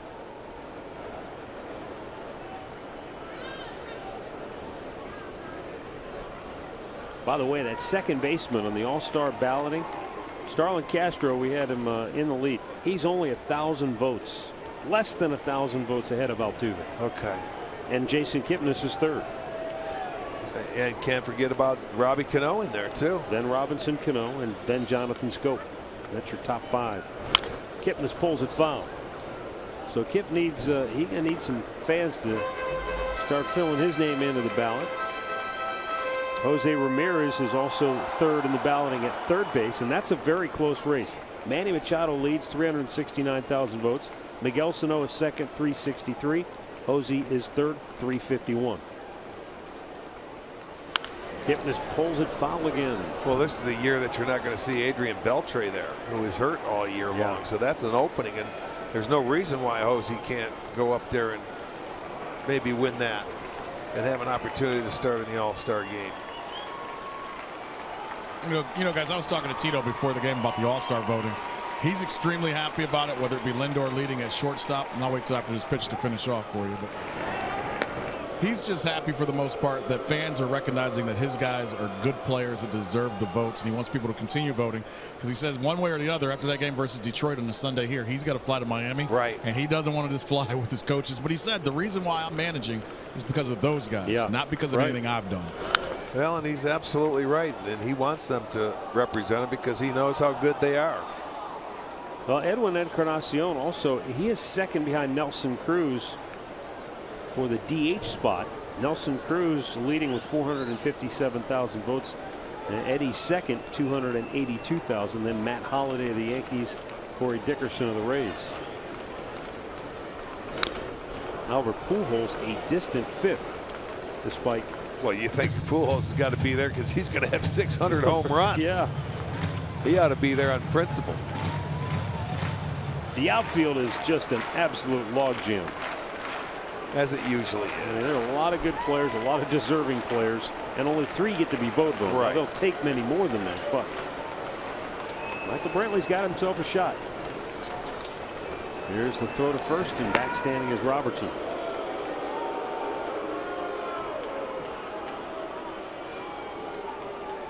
Well, the way last inning ended, it was Jose Ramirez that was trying to steal a base and didn't pick up the baseball and got caught on a double play. So I don't know if they feel like running, but you have to make sure you're going to run on the right pitch. Now there's 2 outs. There's 8 strikeouts for Minaya. And he's been very efficient. He's only had 71 pitches with 2 outs in the 6th inning. Well, sure. I mean, there's that breaking ball away down out of the strike zone, and he's able to get Kip to chase that one. Yeah, there's 8 strikeouts. He didn't have one in the first, but he has one in every other inning. He struck out the side in the second, 1 in the third, 1 in the fourth, 1 in the fifth, and now 2 here in the 6th. And a fastball strike to Francisco Lindor.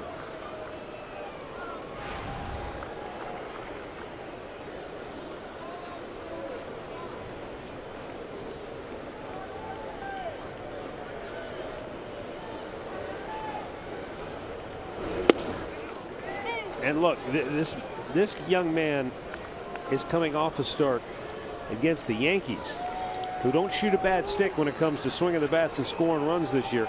He shut them out over 7 innings and allowed just 4 hits and struck out 8. And that's almost identical to what he's done here, except he's given up a run. But he has struck out 8 and he's only given up 2 hits. So he's put together now back-to-back really good starts on the road against 2 quality opponents. And I told you at the start, he has not allowed more than 5 hits in any start this year. 1, 2, 3 times he's allowed 5 hits, 4 twice, then 3, then 2, and then he had 1 start where he didn't allow a hit for 5 innings. The 1-2, and he got him to pop it up in right field. Joyce calls for it, makes the catch, and we have played 6. It's 3-1 Oakland.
Elk and Elk, proud partners of the Cleveland Indians. Call 1-800-ELK-OHIO. And by the stylish 2017 Kia Optima.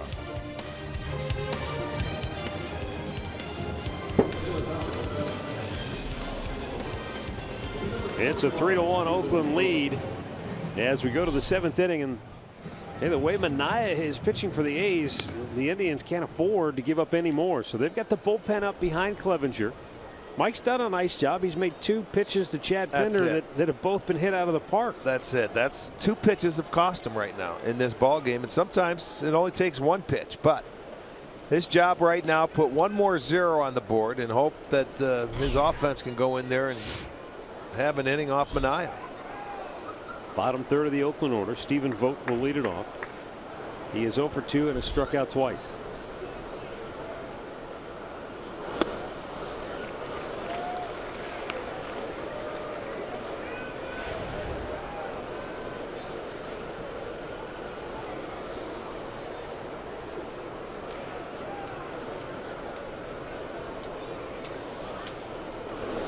And he pulls that foul into the Oakland dugout, rattles around. It's 0-2.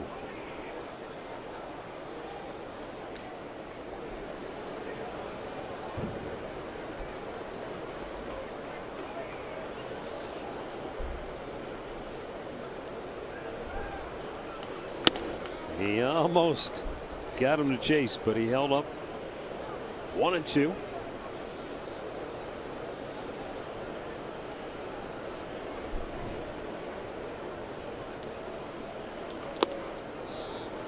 Oakland trying to stop a 4-game slide. The Indians trying to win their 4th consecutive.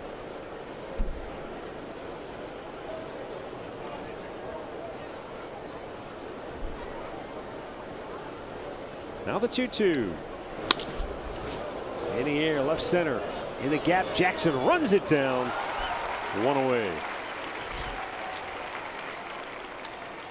Let's go down to Andre. Well, you talk about Mike Clevenger and what he's been able to do this year on the big league level. Tito told me yesterday that he came to camp. He gained 15 pounds. He was throwing hard, but everything wasn't just there. He was frustrated when he went down, as we all know, and Steve Karsay is who helped him with his mechanical flaws. Good. We all know he's not as herky-jerky as he was last year. Steve Karsay is the guy that helped him get to the point that he's at right now, and he's tremendously happy with what Steve was able to do with him. That's beautiful. Yeah, Karsay lives out there. He's been coaching in the minor leagues for the Indians a long time. And you know what, Andre, he's not maxed with everything with his pitches either, his fastball. He's controlling it, and it may be 92, 93. 2 quick outs now here in the 7th inning for Clevenger. And you know the other thing that he did, guys, is Tito comes out, and I'll be quick with it. He gained weight, and he was throwing harder in spring training, and Steve Karsay and the guys sold him. It's not about how hard you're throwing. Yeah. You know, just throw it over the plate. Yeah, it's about command. And you know what? It's like any young pitcher. You have to learn if you want to stay in the big leagues. But Tito says that's a great job, Clev. Thank you. 108 pitches for Mike Clevenger. 68 of them for strikes. He'll leave on the short end as the Indians go to the bullpen. We'll be right back.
And one of 25 pairs of tickets or the grand prize of a VIP experience to the Luke Bryan concert here at Progressive Field coming up July 15th.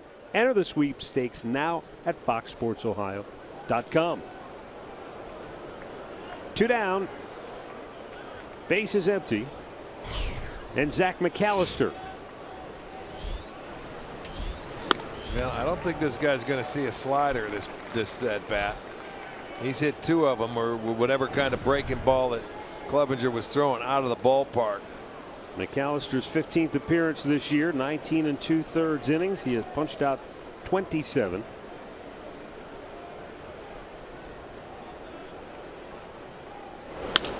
And there's a flare into right field for a base hit. Well, it's his day. Pinder's 3 for 3. Yeah, he fought off a fastball and shoots it to right field. So 6 hits, he has half of them. You can see you'll see the slider this time. Line drive gone. That was a solo shot in the 3rd. The 2-runner in the 5th. A little more tilt to that one, and that went a little farther. And that's the difference in the ballgame. Those 2 swings. That's all Mike Clevenger allowed when it comes to runs.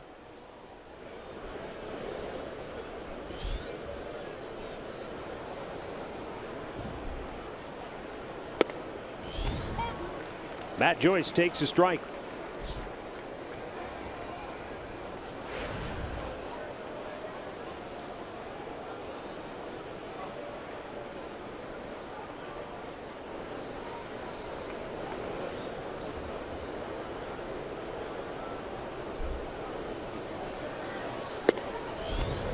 Two quick ones. 5 pitches, 5 strikes from Zach McAllister.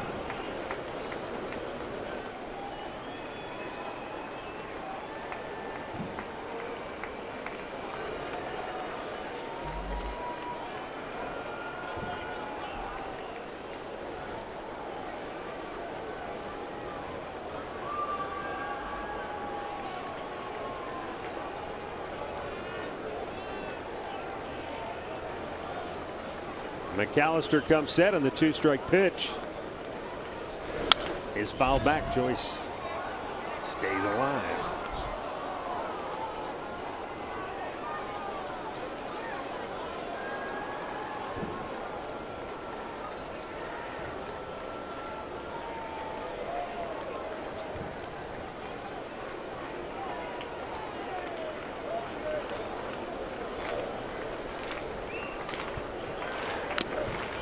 Swing and a miss. He struck him out, and that'll end the inning. Stretch time in Cleveland. A's lead at 3-1.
Offense can come to his rescue. It'll be Michael Brantley, Carlos Santana, Edwin Encarnacion to bat here in the 7th inning. Sean Manaea has only made 75 pitches. 56 of those have been strikes, so he has been very good. And Brantley takes a strike. He is 0 for 2 so far here tonight. Brantley with a 14-game hitting streak on the line.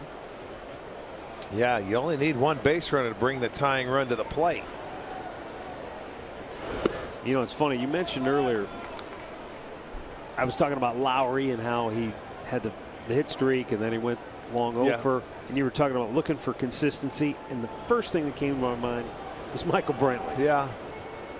It has to be. He's very consistent. Home, road, left, right. You know, any aspect of his game. The key is that he's back and he's playing every day. Yeah. He's not resting. You know, earlier in the year, what was it? This is his, what, 18th straight start? Yeah. And in the 17 starts consecutively coming into tonight, he batted .343. There you go. Sure, he hasn't been driving the runs in, but he's playing every day, and he's back into that lineup, and that's what that's how things start rolling. And we're only into month number 2. We'll be starting month number 3 tomorrow, bright and early. Yeah, noon start tomorrow. We'll have it for you here on Sports Time Ohio. Indians Live will kick it off at 11:30 a.m. with Al and Jensen.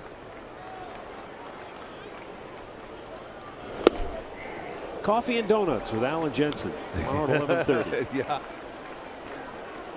Are we bringing them in or are they?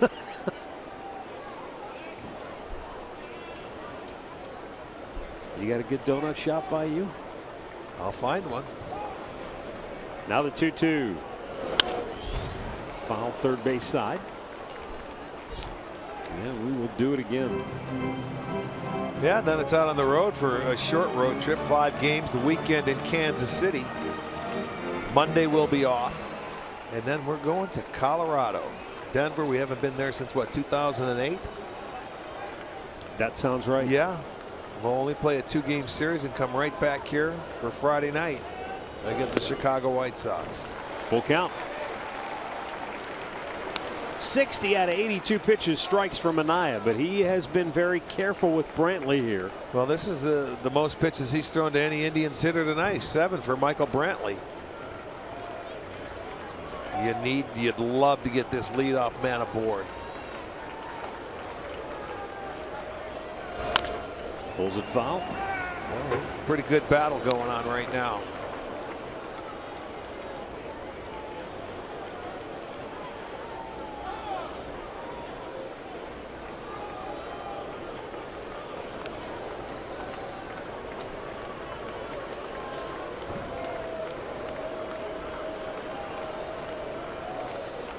And the payoff. Another foul back. And this will be the 10th pitch of the at bat coming up here. That's how good Manaea has been, is that they haven't been able to string at bats like this off him tonight, where a couple of hitters have 10 pitch at bats. This is the first and only one. That's why it's beautiful if he can get on. Another foul back, and Brantley just kind of flips his bat up in the air. All right. Well, we talk about this a lot throughout the course of the year when a batter can put a at bat against a pitcher like this. It's been doing so well. Sometimes after this at bat, somebody can get to you.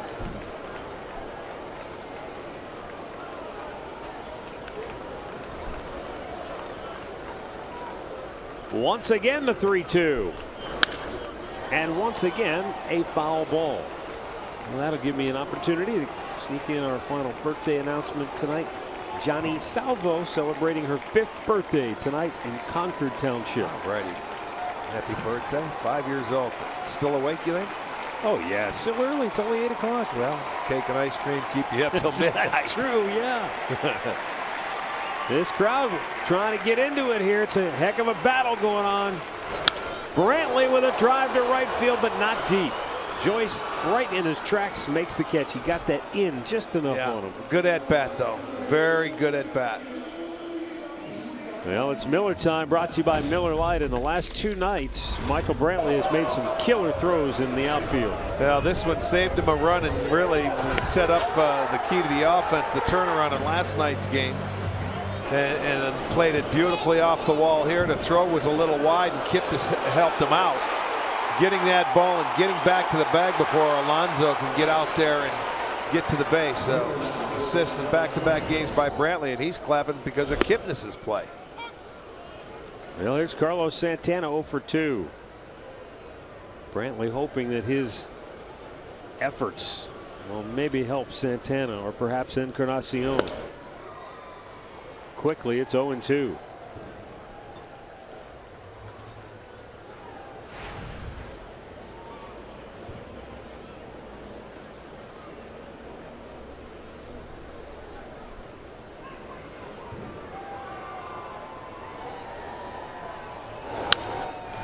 Slowly chopped to third. Easy play for Plouffe. 2 down. Injury report brought to you by the attorneys at Elk and Elk. Dustin Pedroia headed to the DL for Boston. Danny Duffy has a right oblique injury. Joe Musgrove down for Houston. For the Indians, the good news is Corey Kluber will come off the disabled list tomorrow. No kidding. Great news. And he'll make his start in the noontime series finale.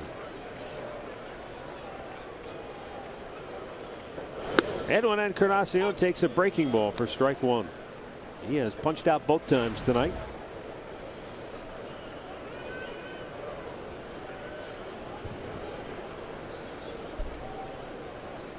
A little high.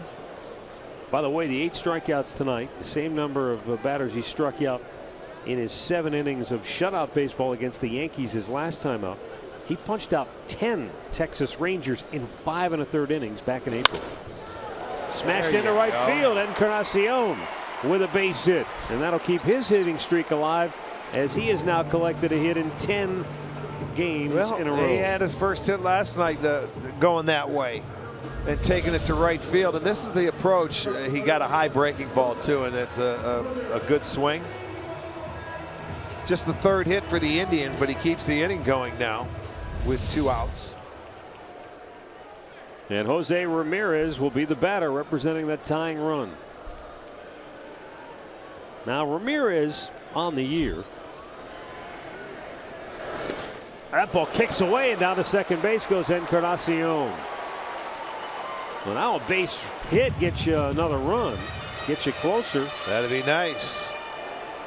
A wild pitch puts Edwin in scoring position. Second wild pitch of the year for Minaya, and you can see not much Vogt could do. It went off the heel of his glove and deflected off his chest protector. So now there's never been anybody on second base, so they can say, here, let's go over our signs. What did we say before the game started? Yeah, and they've got Jose Ramirez at the plate. Now, he did strike out his first time up. He walked in the 5th. But coming into tonight, Jose Ramirez 6 for 7 in the series with 3 doubles. And of course, he came in with 3 straight 3-hit games.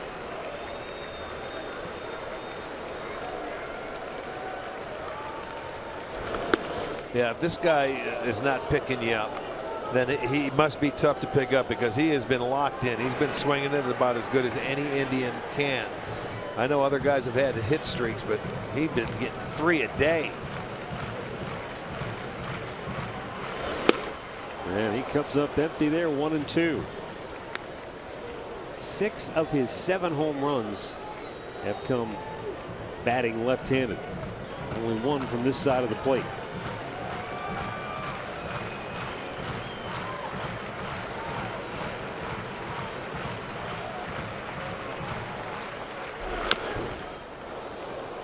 Fouled that, and it came right up and nailed him in the ribs, it looked like. Did it? Okay, I wondered where it hit him. You heard it come down. He got a thud.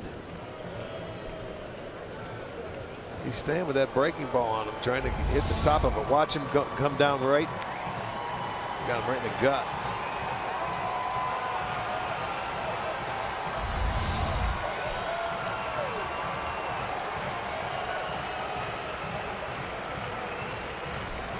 Minaya ready, the 1-2.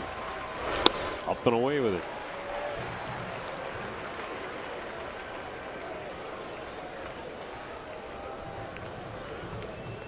Ramirez, 35 hits at home this year.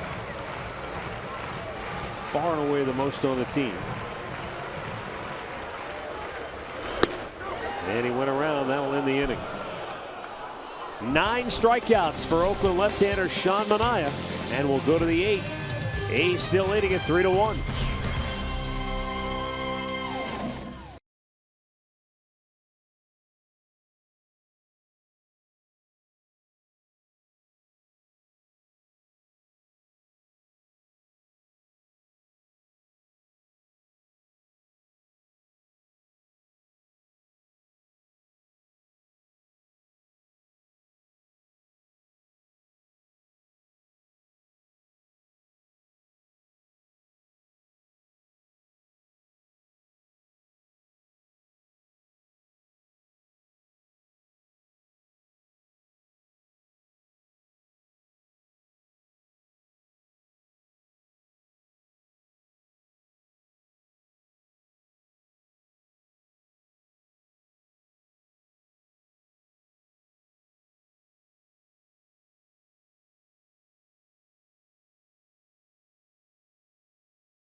authority of the Cleveland Indians and may not be reproduced or retransmitted in any form. And the accounts and descriptions of this game may not be disseminated without the express written consent of the Cleveland Indians.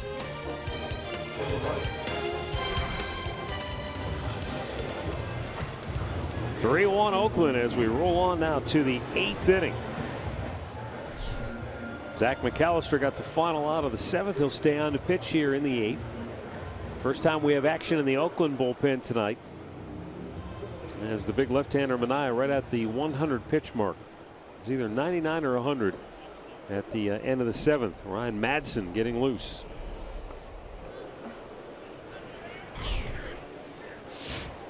Mark Canha 1 for 3 on the night, doubled in the 3rd.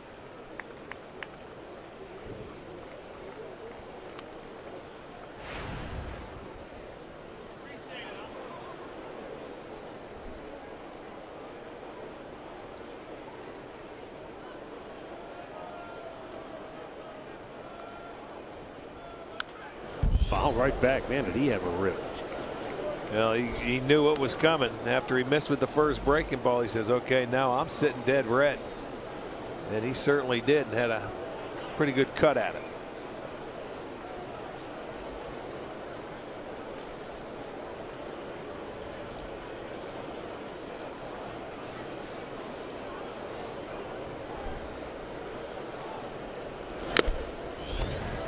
Just threw it by him. 95 miles an hour. Yeah, and for Zach tonight, 8 of his 9 pitches, strikes.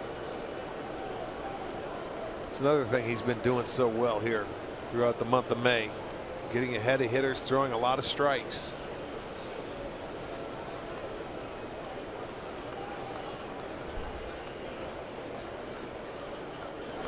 Oh, that was well placed, right where Gomes wanted it. You could see him really kind of accentuate his posture behind the plate. Down, keep it down. And he threw it down there, but just couldn't get Canha to chase after it. And if that ball's maybe a ball width closer to the plate, he'd have had him rung up. Going back out there again, and he just overpowered him. 97 miles an hour. It wasn't located where he wanted it, but just the pure velocity and where he ended up throwing that pitch, it ate up the right-handed hitting Canha. Or Mark Canha, excuse me. Yeah, watch the movement. You see it, a two-seamer. It's going to run in. Great movement running into the handle of the bat, and it's elevated enough. It's really tough to get that bat head, the bat head out on 90 and above up there. 0 for 3 is Jed Lowry, and he swings right through a 96-mile-an-hour fastball.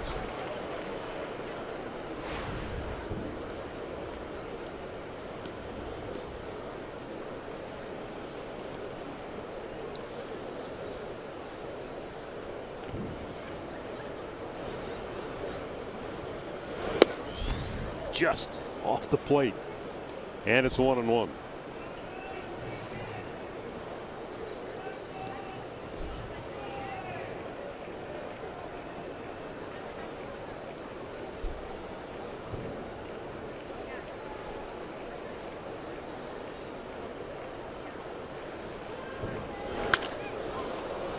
Popped him up left field. In comes Brantley, and there are 2 down. Well, KeyBank Kids tickets are located in the family deck. Oh, I'm sorry. Jumped the gun there, big boy. If you want to make a donation to Indians charities, all you have to do is log on to Indians.com/donate. You make a $25 donation today at Indians.com/donate, and you can sponsor a child playing baseball or softball. So this is you talk about look like playing a little flip game right there. Here's Chris Davis, and he takes a strike. 0 for 3 on the night. Davis has struck out once, he has grounded out, and he has flied out.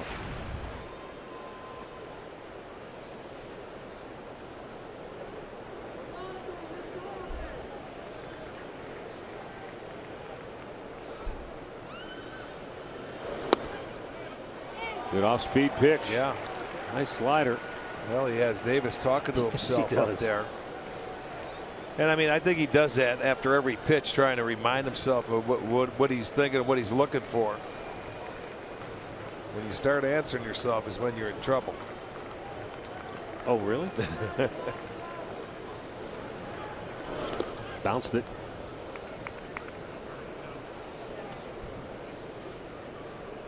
That pitch right there is reminiscent of how far McAllister's breaking ball has come, because there was a time where that's as good as it was. He couldn't throw it for a strike. He couldn't hit the catcher on the fly with it. He would want to throw it so nasty and make it so bad he'd just spike it into the ground. But now he's been able to throw it for strikes to the point where he's given hitters a legitimate pitch that they have to respect. Yes, that is true. And he just blew it by him. Good night. 3 strikeouts in an inning and third. Scoreless relief from Zach McAllister. Indians still trail it 3-1.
To you by Mazda.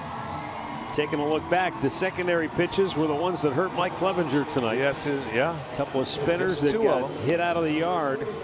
But other than that, I mean, he really pitched very well tonight. I mean, 7 strikeouts, only 5 hits allowed in 6 2/3 innings.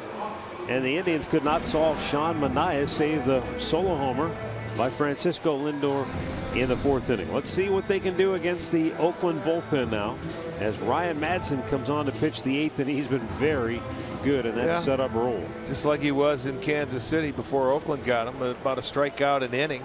Doesn't give up very many hits. Good curveball, changeup, and fastball. Down low, ball 1 to Austin Jackson, who is 0 for 2.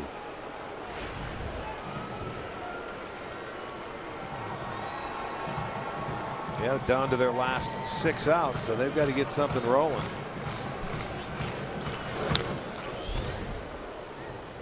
And you know, you look at Sean Manaea's line: 7 innings, 3 hits, 1 run. He walked 1, struck out 9, and gave up the home run. That's identical to the line he pitched against them last year in August. 7 innings, 3 hits, the 1 run. He walked 2 in that game and only struck out 8. So he walked 1 in this game, struck out 9. That's the difference. But he was very good again against this Indians offense that's been averaging 8 runs a game over the last 3 games. So tough to pick up, tough to handle. Not many balls hit hard off him tonight. So if you're a hitter, you're thinking, good, let's get into the bullpen and see what we can find. We got to do a better job than with the starter. Chased 1 in the dirt. Madsen gets the strikeout, 1 away. And it was a fastball, a slider, and a changeup. And you can see early that that fastball was up and away. There was the slider down that a lot of guys swung at. He was not afraid to throw the right-handers inside. So 9 times Indians hitters went down swinging. And boy, he was nasty. That's all you can say. He was nasty.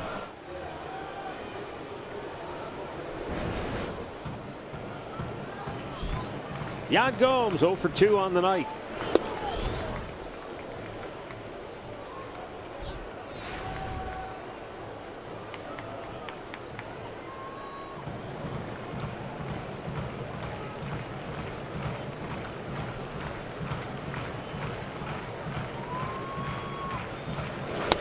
A little bit low.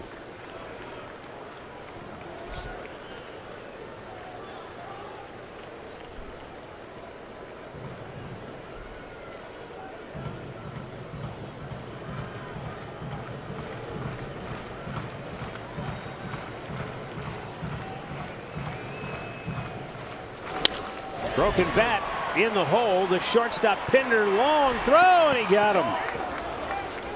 He had the advantage of the catcher running. And while Gomes isn't necessarily the kind of guy that can be timed by a sundial, he's still not quite as fleet of foot as your average defender. But Pinder circled the ball. He didn't backhand it, so he could get his feet set to throw a seed over there. I didn't know if it was going to stay up all the way, but it certainly did. That's what shortstops have to have, that good arm for a play like that right there.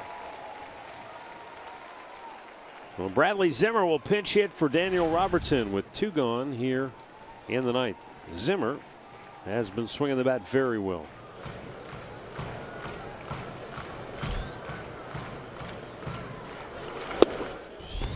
Low and away, ball 1. You want to talk about a weird statistic, if you can even call it that. Ryan Madsen, 9 times in his career, he's blown a save and then ended up with the victory. Chop to third. He makes quick work of the Indians here in the 8th. We'll head to inning number 9, 3-1 Oakland.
Trail the Oakland A's 3-1 with Dan Otero coming on to pitch the 9th for the Tribe. Al Pulowski, Jensen Lewis here in center field. And Jensen, really the story tonight, Sean Manaea, excellent outing. For a while, the only hit he had given up was Francisco Lindor's solo shot. It's not necessarily the law firm of Miller and Allen, but the law firm of Pinder and Manaea. Pretty solid, but I did want to tell Matt and Rick, they were asking about coffee and donuts tomorrow morning. It will all be gluten-free, I can promise that. Good to hear. Oh, jeez. Indians live after the game, brought to you by Conrad's Tire Express and Total Car. But Al, will we have milk or milk? It's going to be milk. Okay. Milk. 2%, please. 2%. I'm good with that. It's not Milky Cabrera. It's milk. Melky. All right, here is Dan Otero on to pitch the top half of the 9th for the Tribe. Zach McAllister, an inning and a third of one-hit shutout baseball.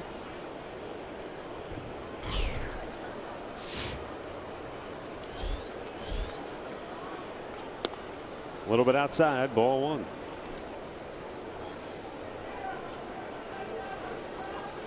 Zimmer in the game at center. Austin moves to right.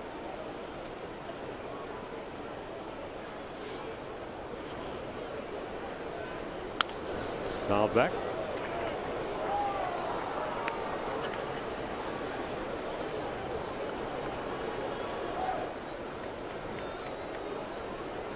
Santiago Casilla, the Oakland closer, getting loose.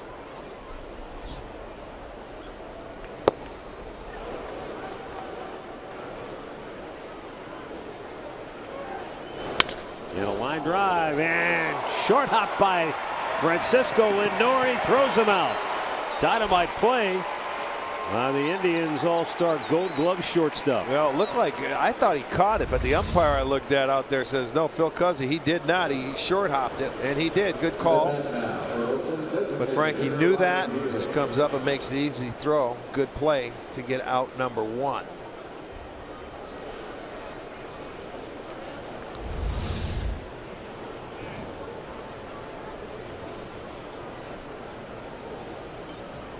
Sometimes those plays look harder to make because you don't have to move as far.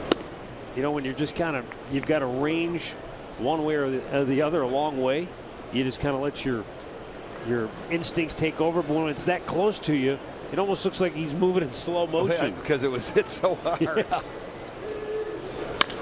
Chop towards third. Ramirez. He slings it across, 2 down.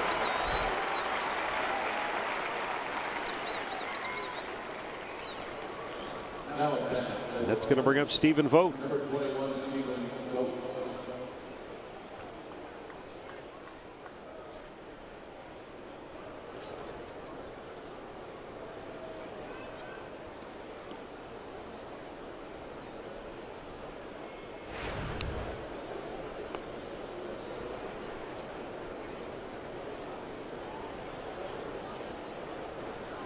Tell you what's weird. Santiago Casilla, in all likelihood, will be coming into a save situation for the first time. Well, for only the second time since May 12th. Wow. So in the last 17 games, this will only be his second save happens situation. sometimes, though, you know, and that's tough to stay fresh. That's sort of good to hear that. That's what I'm thinking. You know, maybe they catch him a little rusty. Well, we've seen him in the past, and he can get a little erratic, and he can walk some people. But key here, get this out, and let's see what we got. For the Indians, it's going to be the top of the lineup. The 0-2 down on the dirt, couldn't get him to chase after it.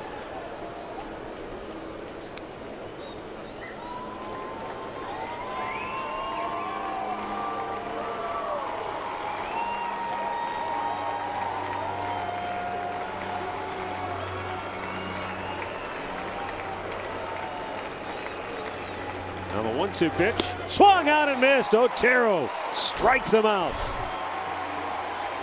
1-2-3 go the Oakland A's. Jason Kipnis will try to lead the Indians to a walk-off win, perhaps, when we come back.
of the ninth as we take a look at our Pat O'Brien play of the game to this point.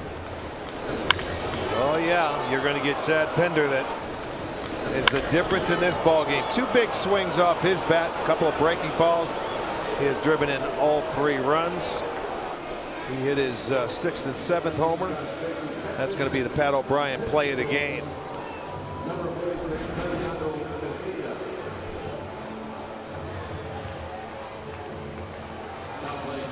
And for the Indians, top of the order, Kipnis, Lindor, and Brantley duo.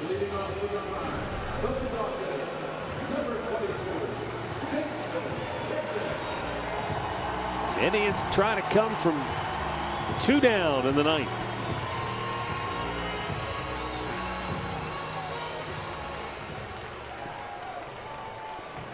Josh Phegley taking over behind the plate for Stephen Vogt.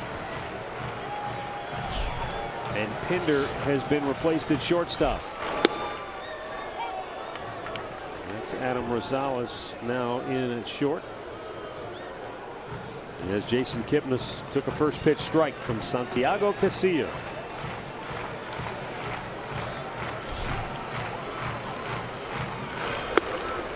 And a breaking ball misses a little bit high.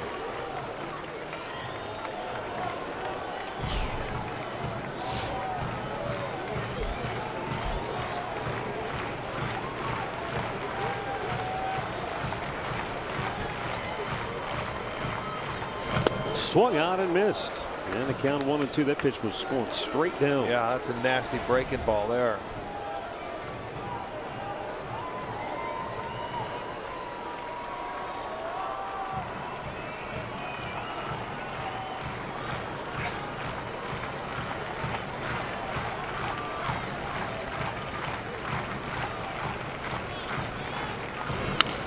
Kipnis grounds it off the glove of Casilla, kicks right to Lowry, off balance throw in time, and they got him for out number 1. Boy, just barely. Well, Lowry knew he was going to have to get rid of this ball in a hurry because it was going up the middle, and once Casilla couldn't get it. I thought he did tick it. I guess he did not. No, he missed it, but I'll tell you, it was going to be bang, bang. He knew he had to get rid of it. That's what you're talking about, your reactionary play there. Yep. You know, it's not hit hard. You got to go up the middle, get it, get rid of it, and make a good throw in a hurry. And he struggled in the series where he had a couple errors in one game. 1 down for Francisco Lindor, who homered in the 4th. Santiago Casilla has been around for a while. He came up with Oakland for the first time in 04, pitched a handful of games in 04, 05, and 06, but it wasn't until 07 that he really started pitching with regularity. Made 46 appearances out of the bullpen that year. And what I remember most is the Indians faced him, and they had some success against him. And I remember talking to Josh Barfield said, yeah, I know that guy, but his name wasn't Casilla. He had pitched under a different name before. He was known as Jairo Garcia at the time. And we were out in Oakland doing that, and it was amazing. Barfield was like, yeah. I knew he looked familiar. Uh-huh.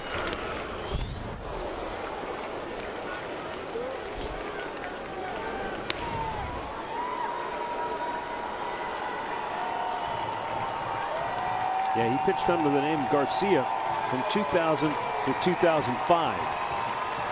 So by the time the Indians faced him in 07, who's this Casilla? We never heard of him before. Well, despite not having a lot of save opportunities, he looks pretty sharp here so far. 6 out of 7 pitches for strikes, and he misses low with a 97-mile-an-hour fastball. Well, that's the goal when you're a manager. You have to find a way to keep your closers sharp in games when you don't have save situations, and either they're winning by a bunch or losing by a lot.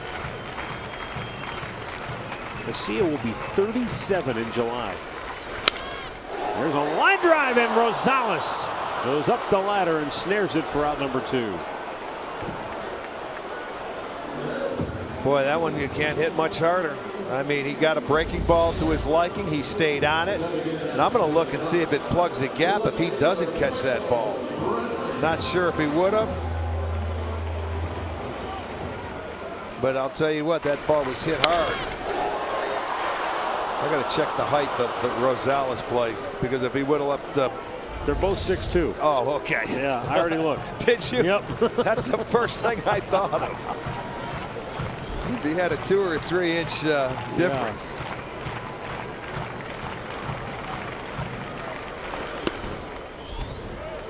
The Indians down to their final out with 2 down here in the bottom of the ninth. Base is empty. Michael Brantley 0 for 3 on the night. Boy, he had a heck of an at bat his last time up. Yes, he did. It was about 11 pitch at bat or something like that against Manaea. And he ended up flied out to right after the 12th pitch at bat. And prior to that, remember, he had a line drive to left field that was caught. Sort of emblematic of the Indians' night. It just couldn't quite square up Manaea. Saved the 1 home run hit by Lindor in the 4th.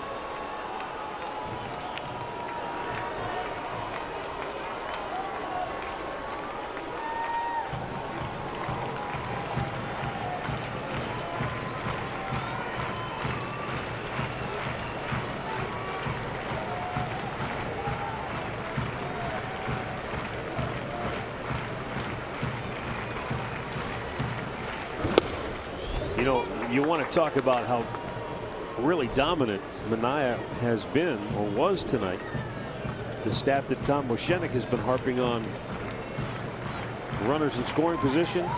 They had 1 runner get into scoring position tonight for an at bat. Well, and that's why they had to go. Pitch. Yeah, remember, he had to go out there and talk to him, say, hey, this is what we're going to call. Change the signs with a man on second base. Brantley hits one well to deep left. Back is Davis, and he misplays it. The Indians are still alive. Brantley into second base with 2 down in the bottom of the 9th inning. Chris Davis, he got turned around and then just whiffed on it. Well, I can see him getting turned around, but then when he started to backpedal, he had a beat on it, and for whatever reason, he just booted that ball. Watch, he turns around, but he becomes set. And boy, he panicked at the end. That'll be an error, and that gives the Indians life. And you're talking about a routine fly ball to left field. I mean, that's unbelievable. Wow. Unbelievable. Wow. And now we'll see if Carlos Santana can make it really hurt.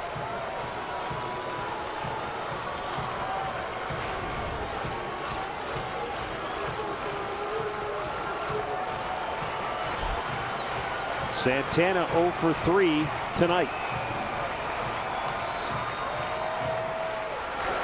Breaking ball, first pitch in there for a strike.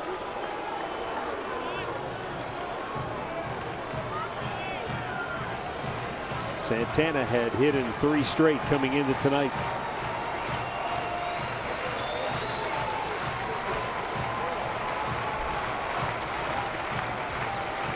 And Carlos steps away, wiping the sweat from his forehead.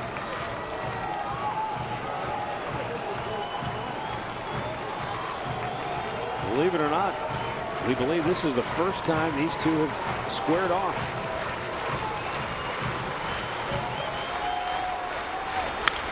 A lot of play, and Santana in the hole, 0-2.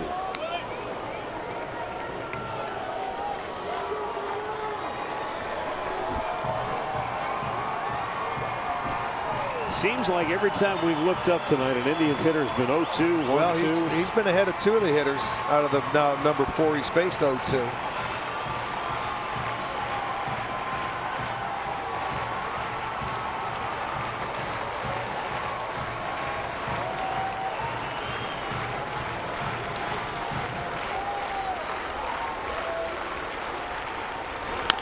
Breaking ball, bounced foul at first base. Oh boy, you're talking about inches. They looked at the home plate umpire. I'm not so sure the first base umpire knew.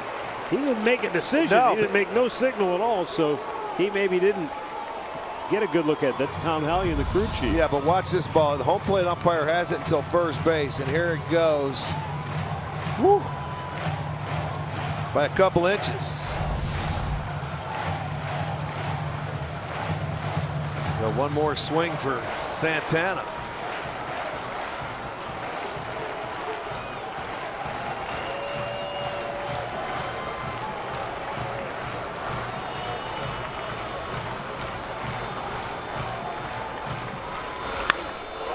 High pop-up, right field. Joyce will make the catch, and the A's survive an error here in the ninth.